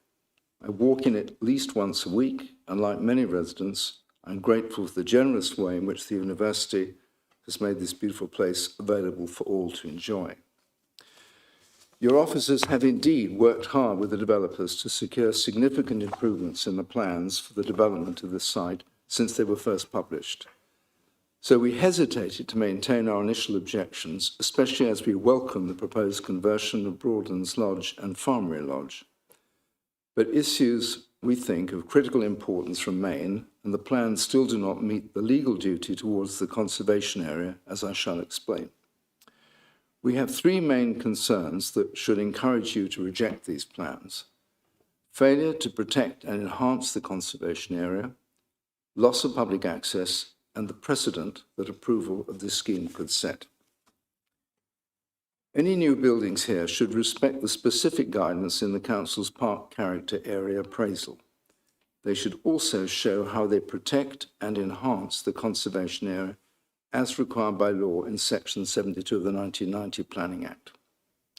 I don't think the plans before you do that, nor does the officer's report show how this new development will safeguard and enrich the character of the conservation area. The new buildings introduce alien features that respond neither to the fine Regency buildings, houses around the park, nor to the character of the two Victorian buildings that are to be retained as part of this scheme. We're not asking for reproduction Regency or Victorian villas, but for contemporary structures that relate well to them. Flat roofs, projecting first floors, and harsh rectangular shapes are not characteristic of this part of town. These highly visible buildings, located in one of the most sensitive sites in Cheltenham, could have been designed for anywhere. They do not do the job required by law. They do not protect, still less enhance, the character of this part of the conservation area. Until the site was sold by the university early last year, you could walk across it. There was no fence to the road, and many people, like me, used the gap between the Farmery and Broadlands as a way into and out of the park. There's even a traffic island facing the opening that made it safe to cross the road there. What the sale of this site and the scheme have done is to destroy what was a public asset. I'm surprised that an otherwise very thorough report by your officer, she does not refer to the loss of this de facto access. It's good that the view into the park from the road will be retained in the scheme before you, and that some form of control is planned to keep it clear of obstructions like parked cars and play equipment, though if this is to work, it must be made legally binding. It would be much better, though, if the land were to be returned to the university as an addition to the park area, thus restoring the position that existed until last year. And failing that, and at a minimum, a right-of-way should be created so that the public can once again access the centre of the park this way. Approving the scheme in its present form, the first new residential development within the main area of the park since it was created in the 1800s, would represent a dangerous precedent. Now, your officer's chairman will probably advise you that you should dismiss this concern because each planning application should be considered on its own merits, and that approval of this application would not affect what happened elsewhere. This may be technically correct, But I think consent here will encourage the university, which we all know is facing huge funding pressures, to see if there are other areas on the edge of the park that they could sell off. The park is a marvellous asset for the people of our town. While some development on this site would be... You have 30 seconds. What is proposed does not fulfil the legal duty to protect and enhance the conservation area. It effectively privatises what was until recently a public asset, and it creates a precedent we may come to regret. We ask you to reject the plans in their present form. Thank you. Thank you, Mr. Phillips.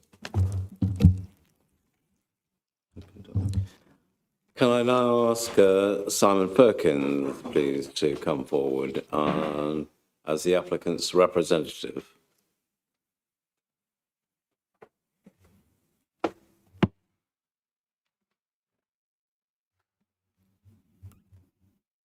Thank you. Excuse me. Thank you, Chair, members. We've heard earlier this evening about the need and the importance of large-scale greenfield developments and the housing that they provide and the benefits that can come about because of those.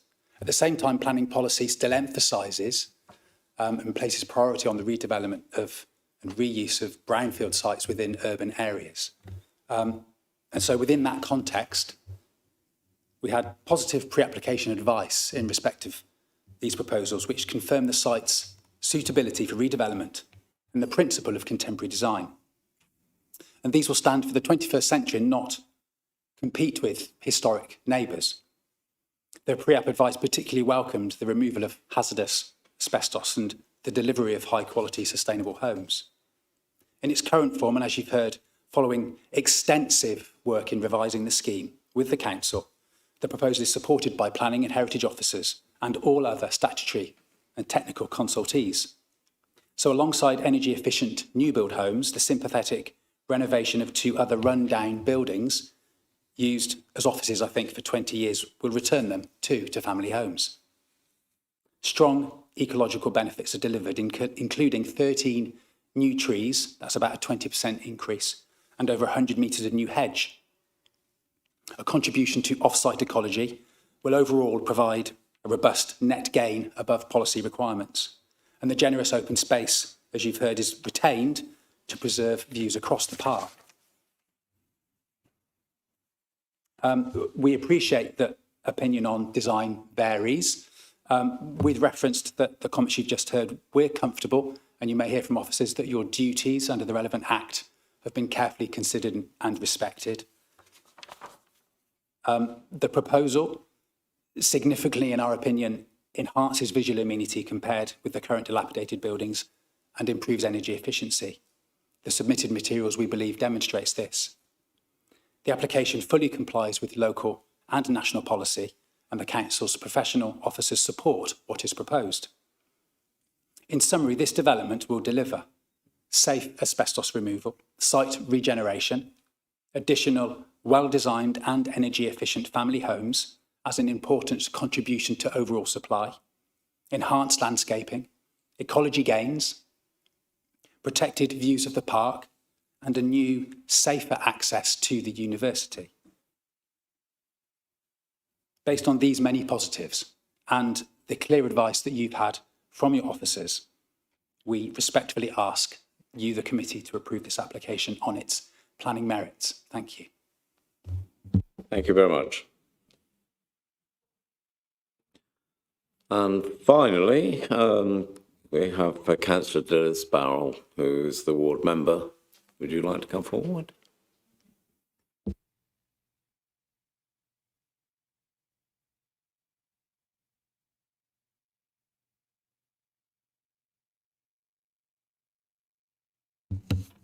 Thank you, Chair. Councillor Chaylin and I are both ward councillors of Park Ward, and we thought it was important to bring this application to committee because it has caused a lot of concern among residents and others. The application is situated in an historic and sensitive area of Cheltenham.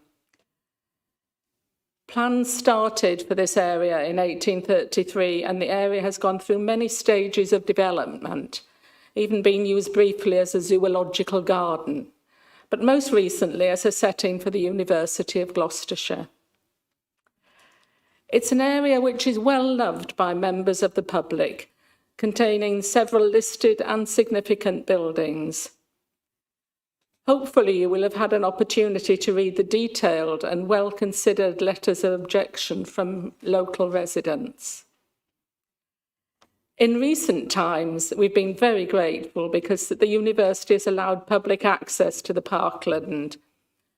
It's become an important venue for sports such as the Junior Park Run, and also generally for mental health, particularly during COVID, for the peaceful time spent watching wildlife around the lake.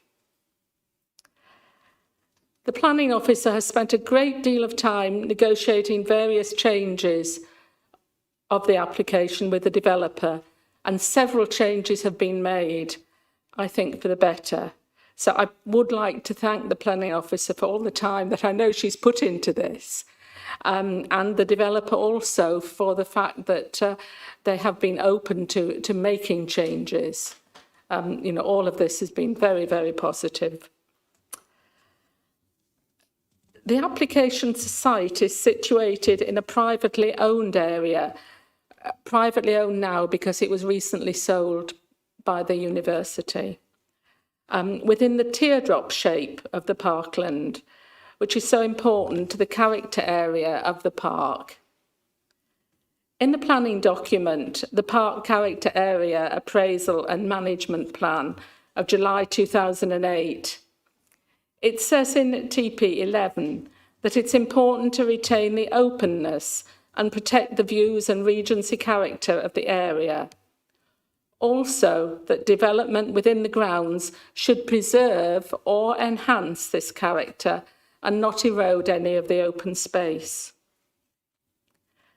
Despite the welcome changes made to the original application, concerns still remain regarding some of the design features.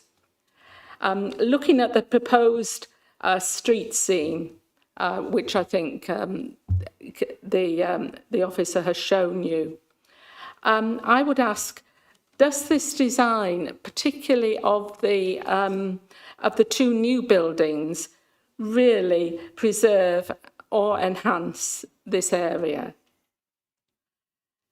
I'm so aware, as mentioned by the developer themselves, that there are a lot of different opinions about what's a good design and what isn't a good design. One local resident described the new buildings as concrete blocks, whereas another sees them as a modern design in keeping with other development. I must mention that fears do remain around granting this application. Many think it will be seen as setting a precedent for future development in the area. And there's also the concerns about public access. So I know you've got a very heavy agenda tonight. I just would ask you to consider the application carefully when you come to your decisions. Thank you. Thank you very much indeed. Okay, we're open to members' questions. Councillor Wheeler. Yes, just a quick one. The first speaker made comment of losing, I don't know if he's losing access to the park or across this piece of land.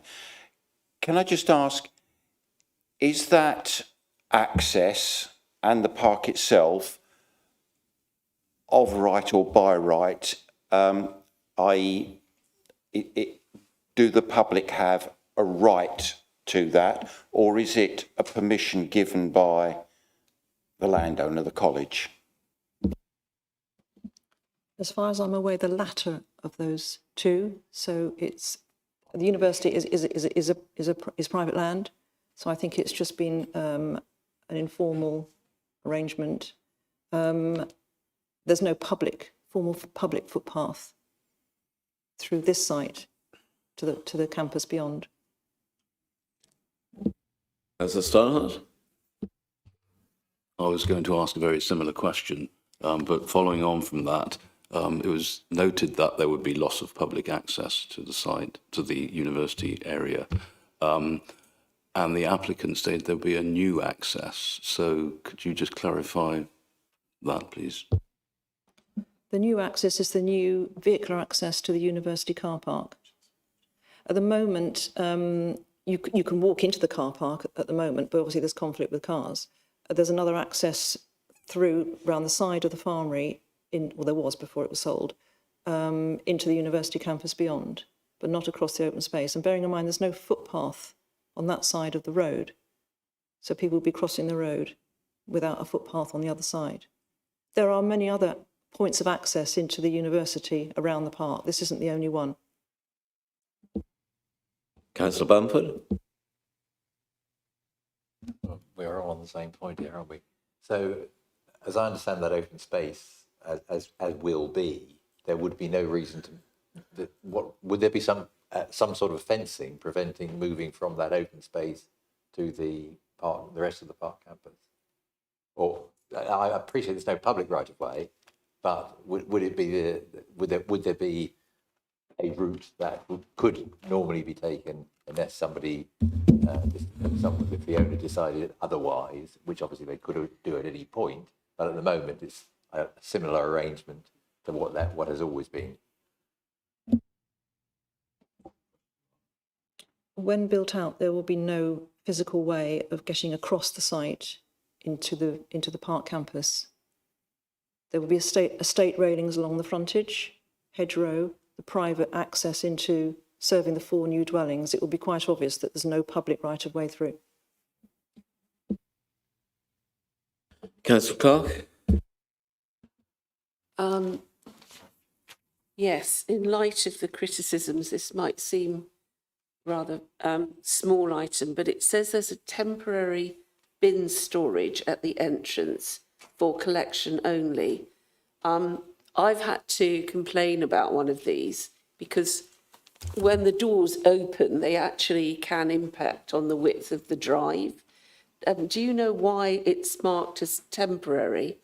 And I really hate these bin sheds. I think they're ugly, and that is something, if it stays, is what people walking past might see. So I'm just asking why it's called temporary. I hadn't picked up that it was called temporary. It's a bin collection point for bin collection day only. So it's not the storage place for the bins for each property. They have their own on-plot bin storage areas. This is for collection day only. And it is offset off the road. It's on land off the road. It's not in the road. There's a wonderful word in French, enjolifier. Is there anything we can do to make it less impactful? No, we can't put it behind a hedge or something. There is a condition requesting details of the bin stores. So that detail will come in at a later stage. Then it will be partially screened. There is hedging along the park frontage. So it will be partly screened from view, but it needs to be accessible for the bins to be collected. Councillor Derby. I'll be very brief.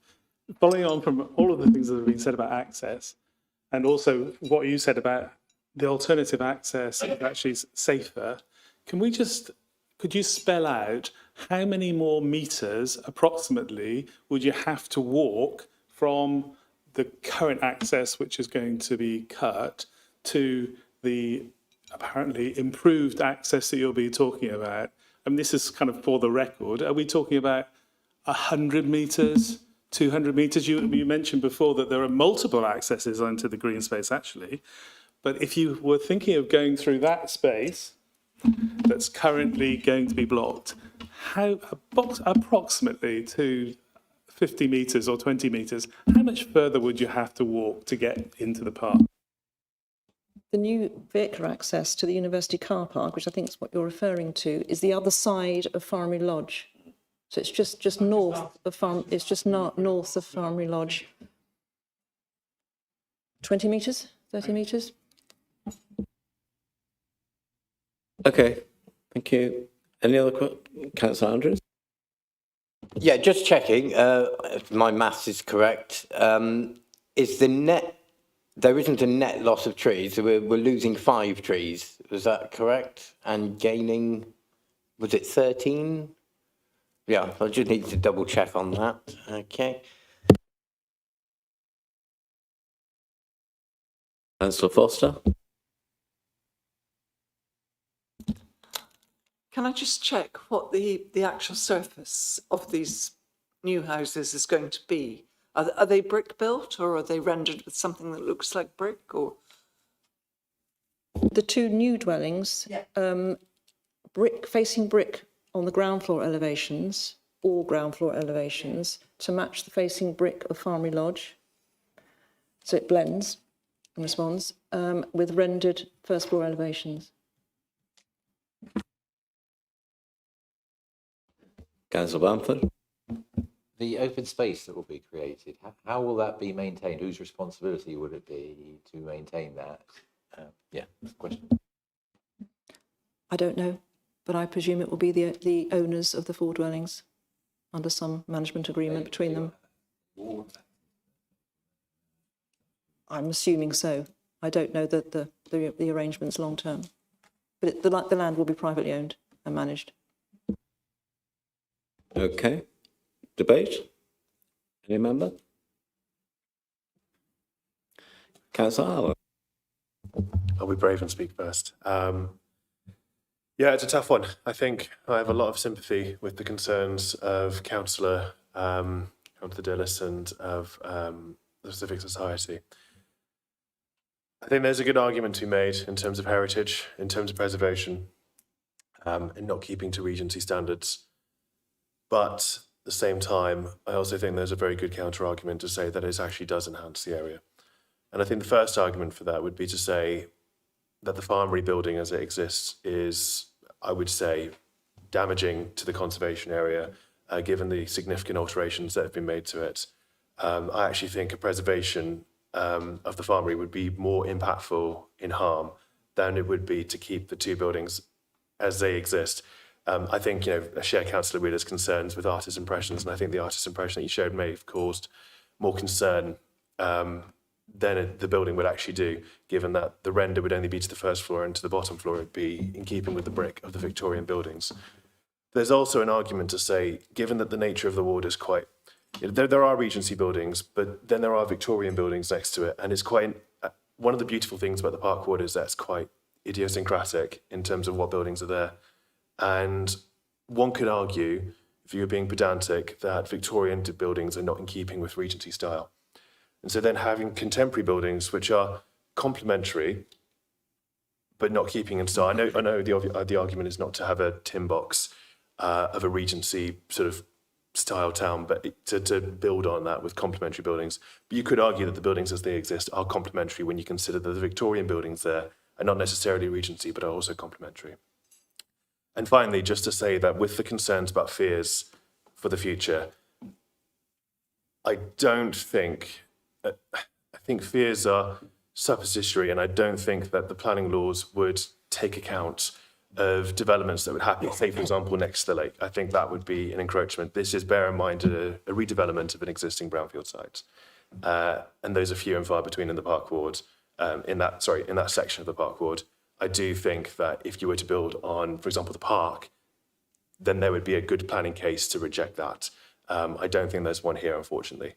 And with access, I think, the councillors' questions have confirmed that it's only a few metres to the next access onto the park. So I'm satisfied that there won't be significant impacts to mental health and to well-being of residents as a result. So therefore, I will be voting in favour of this application. Thank you. Thank you very much. Any other member or debate? Councillor Andrews? Yeah, I can understand many of the fears around the rest of Park Campus. We have I'd applied for it to be local green space within the next joint core strategy. We're waiting to hear back from that. It's from conversations I've had with the university, I don't think you need to worry about the green space outside of this farmery. It's not going to make a significant difference in terms of our housing needs, even though that gets put in every report, even if it's just a single dwelling. In fact, the only way you could make it significant is if you had a sort of Georgian crescent with about a dozen properties of the same sort of dimensions of East Approach Drive. We could even possibly have had a couple of socials in there, although empty building credit would probably screw us over on that. It's tricky, but I'm firmly of the belief we're not losing a huge amount in terms of trees. As for that entrance, I used to live in Brook Court, which is literally just across the road from there, and we would use that. We would use the entrance to the car park quite regularly. It's right on the bend, so sometimes it did feel a little dangerous, although it wasn't the busiest road, which probably made it even more dangerous the way certain individuals drove around around the park. It's a tricky one, this one, but I'm fairly assured that it doesn't set a precedent for the rest of the teardrop, as it were. Certainly within the green areas. I mean, that would be an absolute travesty if that were to go, and I don't think it can do, really.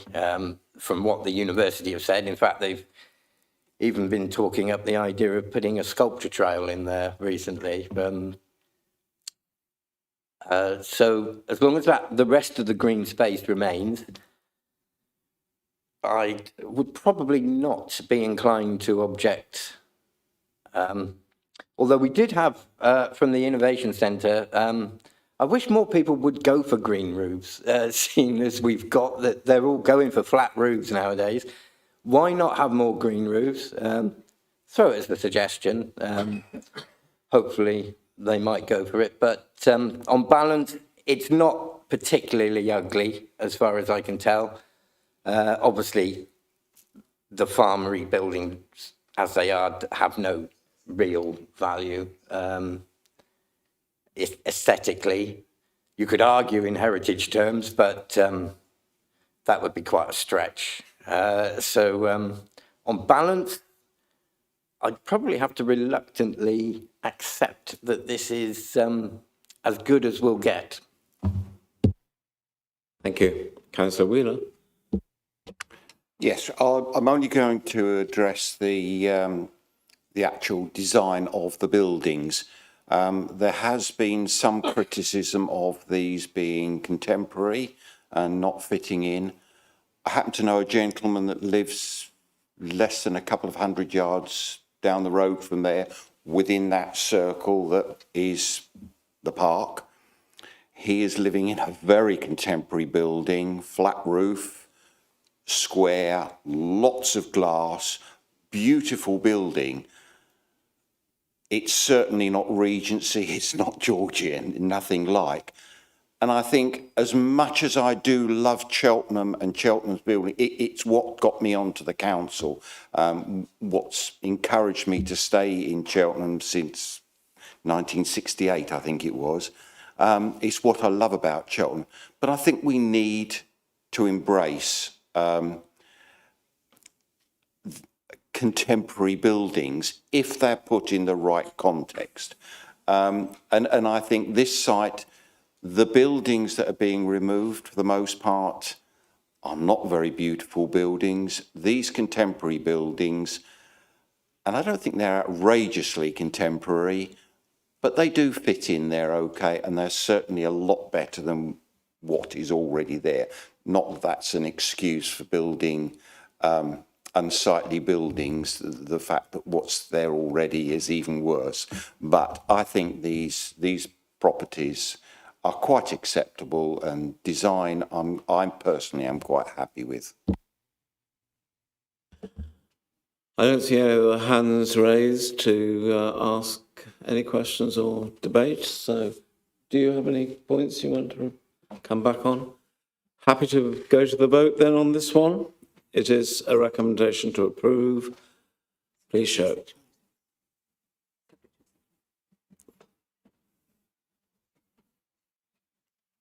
Subject to a 106 agreement, sorry. Should have said that. So we have 8 votes, but there are 9 of us. So we have 9, 4 for the proposal, none against and none abstention. So that is approved. Thank you very much indeed.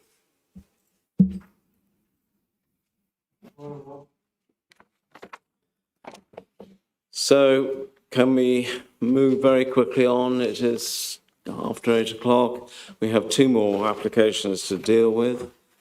The next one is Robert Harvey House, Winchcombe Street. And we'll wait while the officer gets plugged in.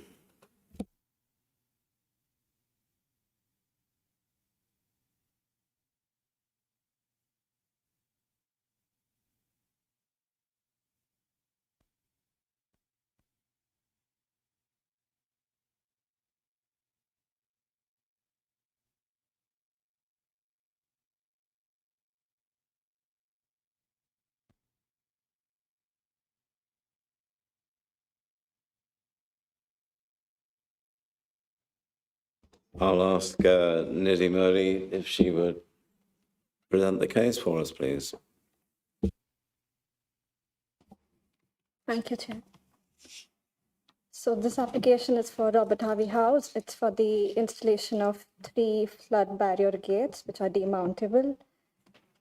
This is the location site. It falls within the conservation area, but the building itself is not listed. It is a 5-story building which accommodates self-contained flats. The proposal is to install these demountable flood barriers at these 3 locations. The site itself is not situated under any of the flood zones, but it experiences events of flooding during periods of heavy rainfall. The drainage system along Winchcombe Street, where the building is situated, is overwhelmed during rainfall situations, and the surface water trickles down into the lower ground floor levels, as we see here. So these are the lower ground floor levels where the flood barriers are to be installed. This is how it looks existing, and this is what the proposal is. So these slots would be what is as a permanent fixture, and during events of flooding, we would have these demountable flood barriers of aluminium, which are 0.7 meters high, and they can be mounted and removed as and when required. It is seen as an improvement to alleviate the situation of surface water flooding and thus protect the building. The key planning considerations were design, access, impact on the conservation area, on neighboring amenity, sustainability, and climate change. As such, the development is considered to be acceptable in principle. It is seen as an improvement to the current conditions and will provide a positive solution to the flooding situation. No letters of objections were received, and the proposal is compliant with all the relevant planning policies and guidance. The recommendation is to permit, subject to conditions of time and of approved drawings. And I'm at the end of the presentation. Thank you very much indeed. We don't have any public speakers on this. Are there any questions from members? Oh. So Ian Dobie first. Just a quick one. Why has this come to the committee. Could you explain? Sorry, so It's here because we're the borough, we're the owners of the property. Councillor, Yeah, I was just wondering, presumably this is just about flash flooding. It's no drainage issues or anything. There's no rivers or lakes nearby. If this is flash flooding, how is it, just out of curiosity, who's going to be putting it up? Is it going to be triggered by a weather forecast or someone looking out the window? I mean, what? I think the situation is just that when the water trickles down from the street onto the lower ground floor level, the people using the building can just demount them or Be able to just stick it up, as it were. well, I'm not too sure who manages the building, but I'm sure the people residing in the building would be. okay, any debate? No? I don't think you have anything to... Oh. I should have expected that, shouldn't I, really? I do feel that actually it's really disappointing that we should need to have this in front of us, but we are the landowners or the property owners, and therefore the rules say. When you're talking about flooding, I mean, I did wonder originally, if we have a flood, how do those people get out? Is there another access up through the rest of the building? Yeah. So, but yes, I think, you know, something of this nature, we should sort of take it as read that the people should be allowed to fit these, even if it is conservation area. So I'm more than happy to vote in favour of this. Thank you. Any other member? No? I don't think there's anything for you to come back on, so we'll go straight into the voting. All those, please show. We are doing well tonight. We've got another unanimous decision, all 9 for the proposal, so that's approved. Thank you. Sorry you've had such a long wait.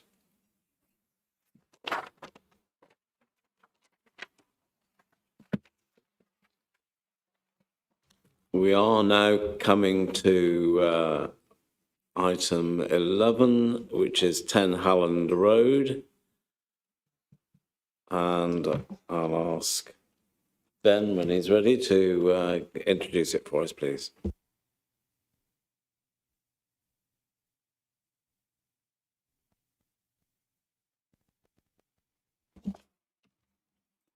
Thank you, Chair. So this application seeks consent for a rear and side single-storey extension, new gable end to the roof, and for 2 dormers to the rear roof slope.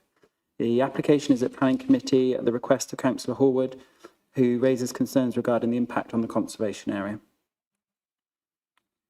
It's just got 2 images here of the application site. So it's a 2-storey semi-detached property located on Halland Road, which is a cul-de-sac or no-through road, fully residential. The site is within the central conservation area and the Campton character area. So we've just got some photos here. So as I said, it's 2-storey, semi-detached. The main roof form as existing is slate and hipped roof, with the projecting gable and bay window detail to the front. Just some pictures of the rear.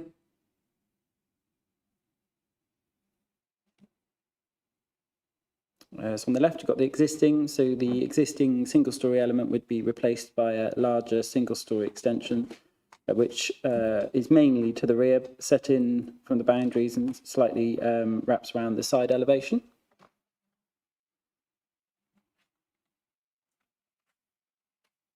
And here we have the proposed attic plan.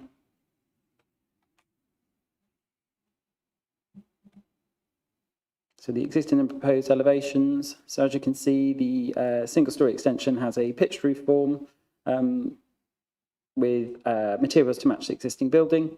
And then the hip to gable roof extension, again, tiles to match existing, but the dormers here have a slightly more modern finish and are proposed to be finished in a standing seam zinc cladding. And then you have the existing front and side elevations and the proposed front and side elevations. So the key planning matters for the application are design, impact on the conservation area, impact on neighbouring amenity, and sustainability and climate change. For the reasons discussed in the report, officers consider the scale, form and design of the works to be acceptable and do not result in harm to the conservation area. No concerns are raised from officers in terms of impact on amenity.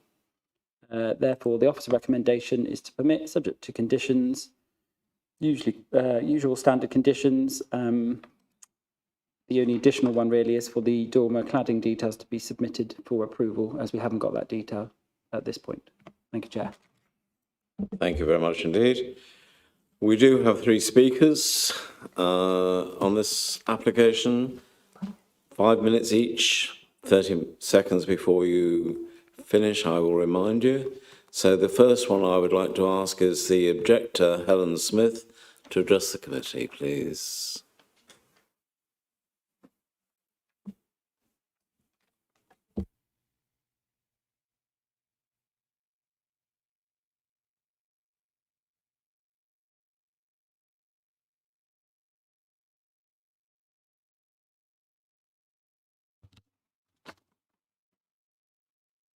Good evening. I'm Helen Smith. I live at 9 Halland Road.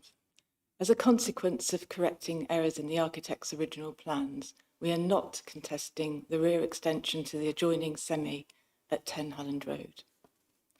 With regard to the roof alterations, we are contesting the proposed roof conversion from hip to gable, which alters the appearance of the whole building to detrimental lopsided effect, so it does affect us. We are grateful to planners for giving the proposed dormer windows due consideration and accept the recommendations. The planning report itself states and acknowledges that the development will result in an imbalanced building. It will lose symmetry. The report describes the site's sensitive position in the conservation area. Halland Road is an historic street in Cheltenham's Central Conservation Area and falls within Leckhampton Character Area. Number 9 and 10 are currently identified as important buildings. Our pair of semis is over 100 years old and has remained largely unaltered. The whole building, that is both semis together, was constructed with a hip roof for considered aesthetic reasons in the 1920s. The elegance and strength of the hip roof comes from all 4 sides sloping forward towards the walls like a stretched pyramid. The symmetrical shape of a hip roof gives a balanced and cohesive appearance to the whole building and elegant architectural character. For the record, hip roofs are self-bracing and more stable in high winds than a gable end. Putting a gable roof on one semi will destroy the beauty of the sloping pyramid form by creating a flat vertical side at one end, making the building as a whole lopsided, not what was intended. So it's going from this to that. The report states the works may not be considered to enhance the character of the conservation area. We agree they will not enhance it. It describes them as neutral. It says the changes will have negligible impact. We dispute this. How can a major change resulting in lopsidedness be neutral or negligible? It does not preserve the character of the building as it should. We don't agree the resulting imbalance to the building is, quote, unlikely to be particularly visible from the street. This doesn't inspire confidence, does it? It reveals uncertainty. The imbalance certainly will be visible. Indeed, this part of the report directly acknowledges losing symmetry, which is contrary to planning guidelines. According to the report, concerns were raised at the pre-planning stage over the change from hip to gable. These concerns were quashed because the western end of Hallen Road is considered to be quite different. We strongly contest this subjective view. It's a very short road, so making a distinction between one end and the other is unconvincing. In fact, 9 and 10 Halland Road are part of a set of 4 similar buildings, all in keeping with each other on the south side of the road, each with matching box bay window frontages and hip roofs. The front street view has a consistent architectural rhythm. Will other similar buildings be permitted to change from hip to gable? We know this is now being considered by other residents. Will the decision for approval provide leverage for other property developments that will result in incremental harm? The report says the parish council requested a conservation officer should be consulted on these plans for them to go ahead. We are concerned as part of the procedure has not been followed. We have no evidence of it. In summary, the proposals do not meet the requirements of or adhere to the guidelines of the 1990 Conservation Act. Key to our objection is loss of intended symmetry. The development was called into question at pre-application and should have been rejected. Conservation guidelines should be followed, not abandoned, or what is the point of them? We would ask you to support us and require the plans to be rejected as they currently stand. Thank you very much for giving me time to speak. Thank you very much indeed. Okay. Can I ask Anthony Mee, the applicant, to step forward?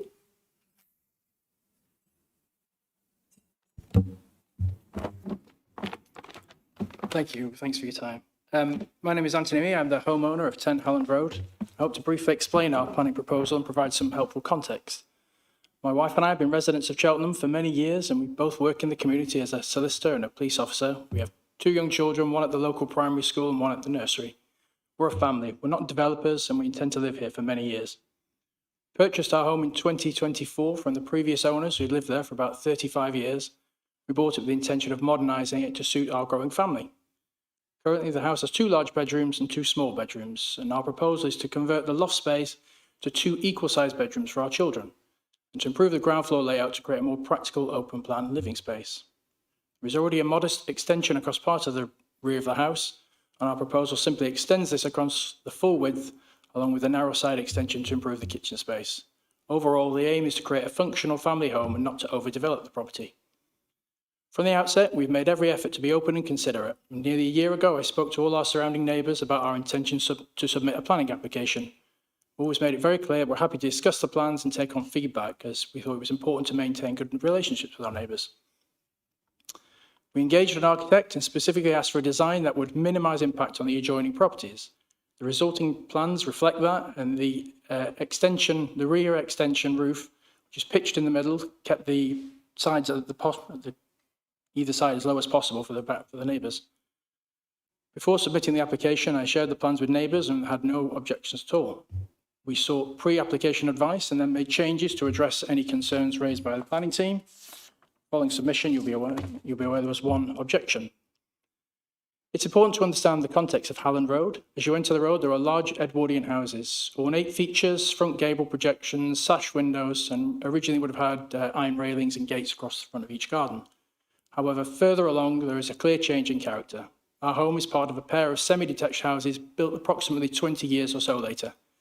These properties are distinct from the earlier Edwardian houses, with a render on the top half, less ornate features, no original railings or gates across the front, and being built much later, they also have driveways. These houses are by definition not period homes, as they were built after the First World War. While they mimic the earlier houses with the sash windows and gable projection to the front, they are fundamentally different. There are also on our street 2 pairs of semi-detached 1930s-style houses. Several of these have already been significantly extended and altered. Number 13, opposite from our home, has recently undergone a substantial 2-storey side extension and a change from hip to gable roof, similar to what we are proposing. Locally, this type of alteration is very common. On Old Bath Road, which is just a short distance away, there are a number of similar 1920s properties. Many have had the hip to gable roof conversion done.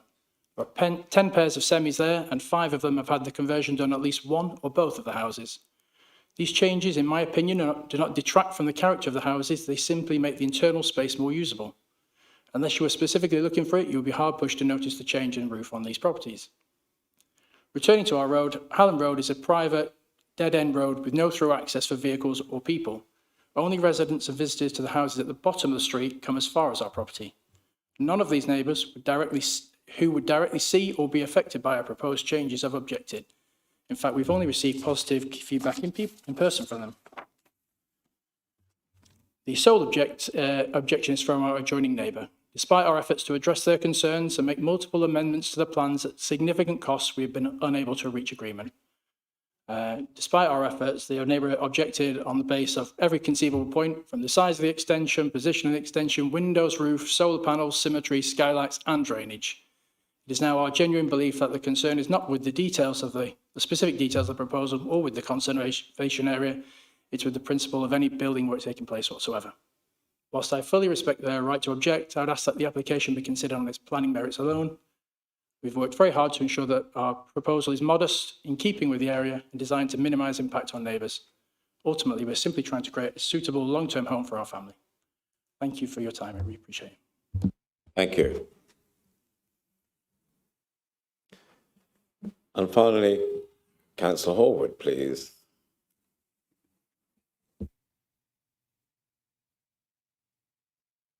Thank you, Chair.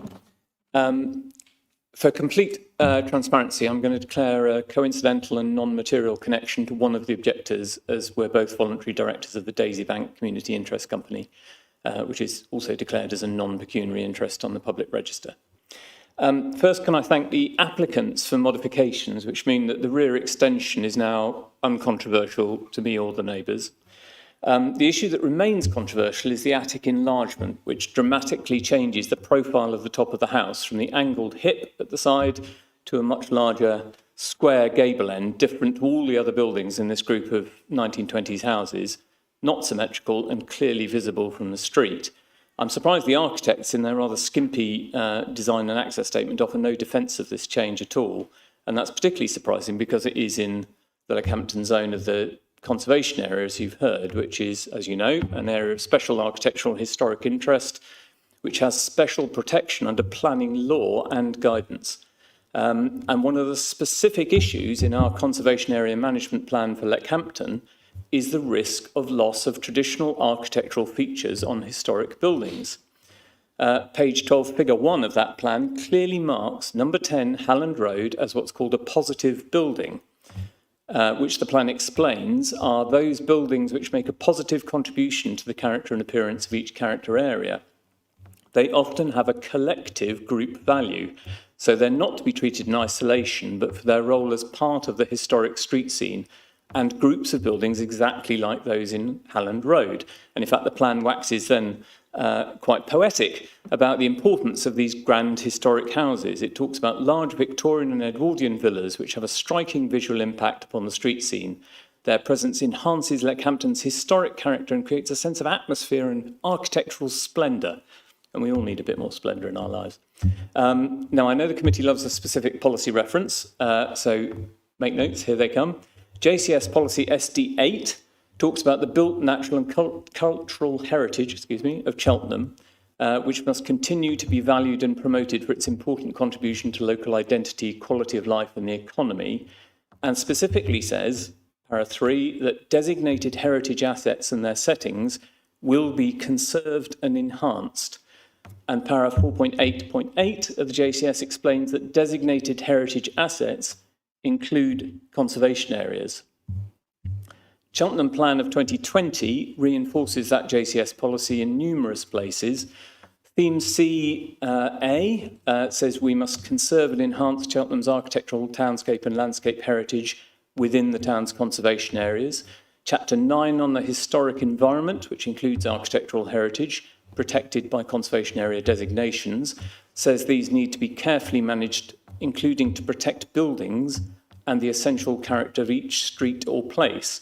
And Chapter 5 and Policy D1 on design says that extensions or alterations of existing buildings are required to avoid causing harm to the architectural integrity of the building or group of buildings. And Chapter 7 on landscape, which again includes architectural heritage, warns against small incremental alterations and says these need to be carefully managed to protect buildings. So in summary, 10 Halland Road is specifically marked as a positive building within the Leckhampton zone of the conservation area, which places particular value on these grand Edwardian houses, and is itself one of the key heritage assets protected by policy SD8 of the JCS, which must not just not be damaged, but must be conserved and enhanced. And it's not clear how this change does that. Secondly, positive buildings like this are not to be treated in isolation. The character area management plan is clear that they often have a collective value as a group of buildings, and this is clearly the case in the dramatic sequence of Edwardian villas in Halland Road. And Cheltenham policy D1 is clear that the architectural integrity of buildings should be considered when looking at extensions. And Chapter 7 is clear that you should be wary of incremental change, even if that change in itself doesn't seem to be earth-shatteringly important.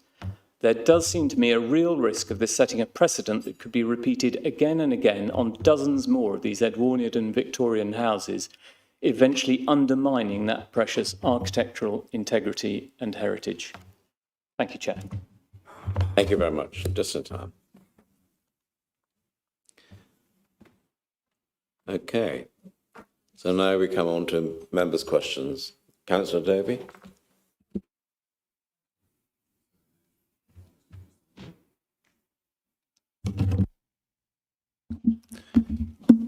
I'm just seeking a point of clarification, because we heard two different things about whether this particular semi-detached was different to the other semi-detached between this house and Leckhampton Road. Councillor Horde has talked about Edwardian, but we've heard that this house was 20 years later. It's not the same build as the other houses.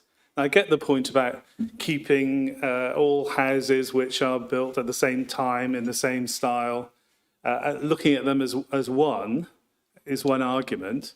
But if this house, as we've heard, is not quite the same as the other ones, up to 9 and 10, that is a really important point. We also know, having visited the site, that Halland Road has a very great variety of houses in it, of all different ages. And indeed, we've also heard that... Is this a question? So my question is this house different to the other Edwardian and maybe pre-Edwardian houses, 20 years older, or is it actually built at the same time as those, as part of a series of houses? So this pair of semi-detached are not exactly the same as the rest further down Halland Road. So they are, I don't want to say imitations, they've got some very similar design features. And if you weren't looking too closely, you would assume they were all the same, but there are differences as pointed out by the applicant. They are slightly later. And then again, the ones further down again are completely different time again. Yes, so different.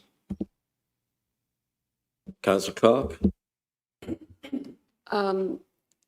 The dormer windows have to be detailed later on. I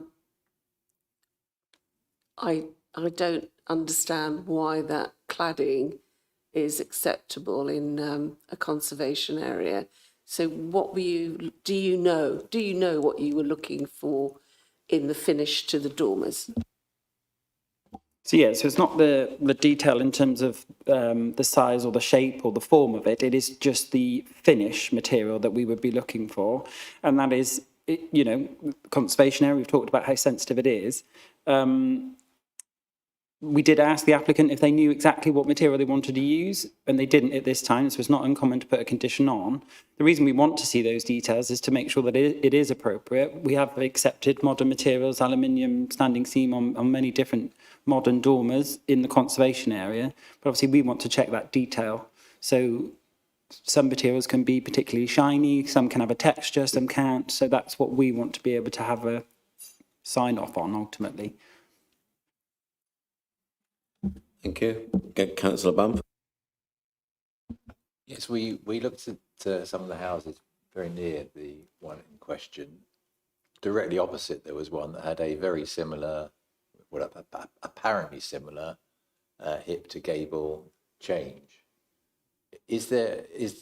Was it an identical change, or is there some difference that we should be aware of? So the property you're referring to is opposite and up one pair, is a completely different style of properties and age.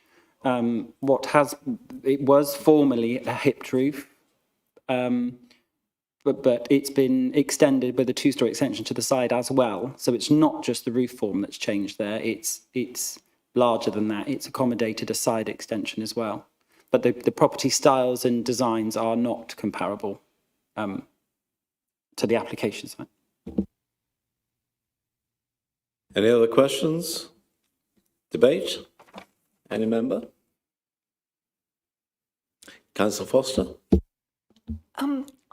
I sympathise with the views that have been expressed, and that these 4 houses were built as a group. But personally, I think that a group of houses can still be coherent even with minor changes to them. You know, I think beauty's in the eye of the beholder to a certain extent, and I think there's a bit of subjectivity here. That's all. Any other member wish to contribute? Councillor Wheeler?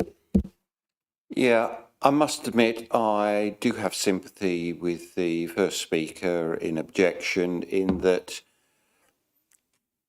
I just feel that the hipped roof, these are very large buildings, and having the hipped roof does make them less imposing. If you've got a gable on them, it does the opposite. It starts to make the building both imposing and off balance. However, having said that, I don't know whether that's a strong enough reason for me to go against officer's recommendation. I don't like it, but as I say, I don't know if that's enough for me to vote against this. Nobody's raising their hands to go and debate, so I don't think there's anything for you to come back on, Ben. So we'll go for the voting, and the officer recommendation is to permit. Please show your preference.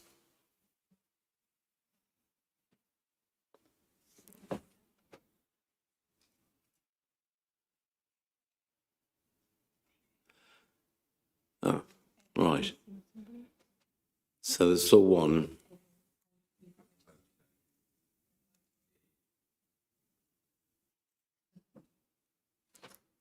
Right, okay, so the voting is in. There's 7 members for, 1 against and 1 abstaining. So that is approved.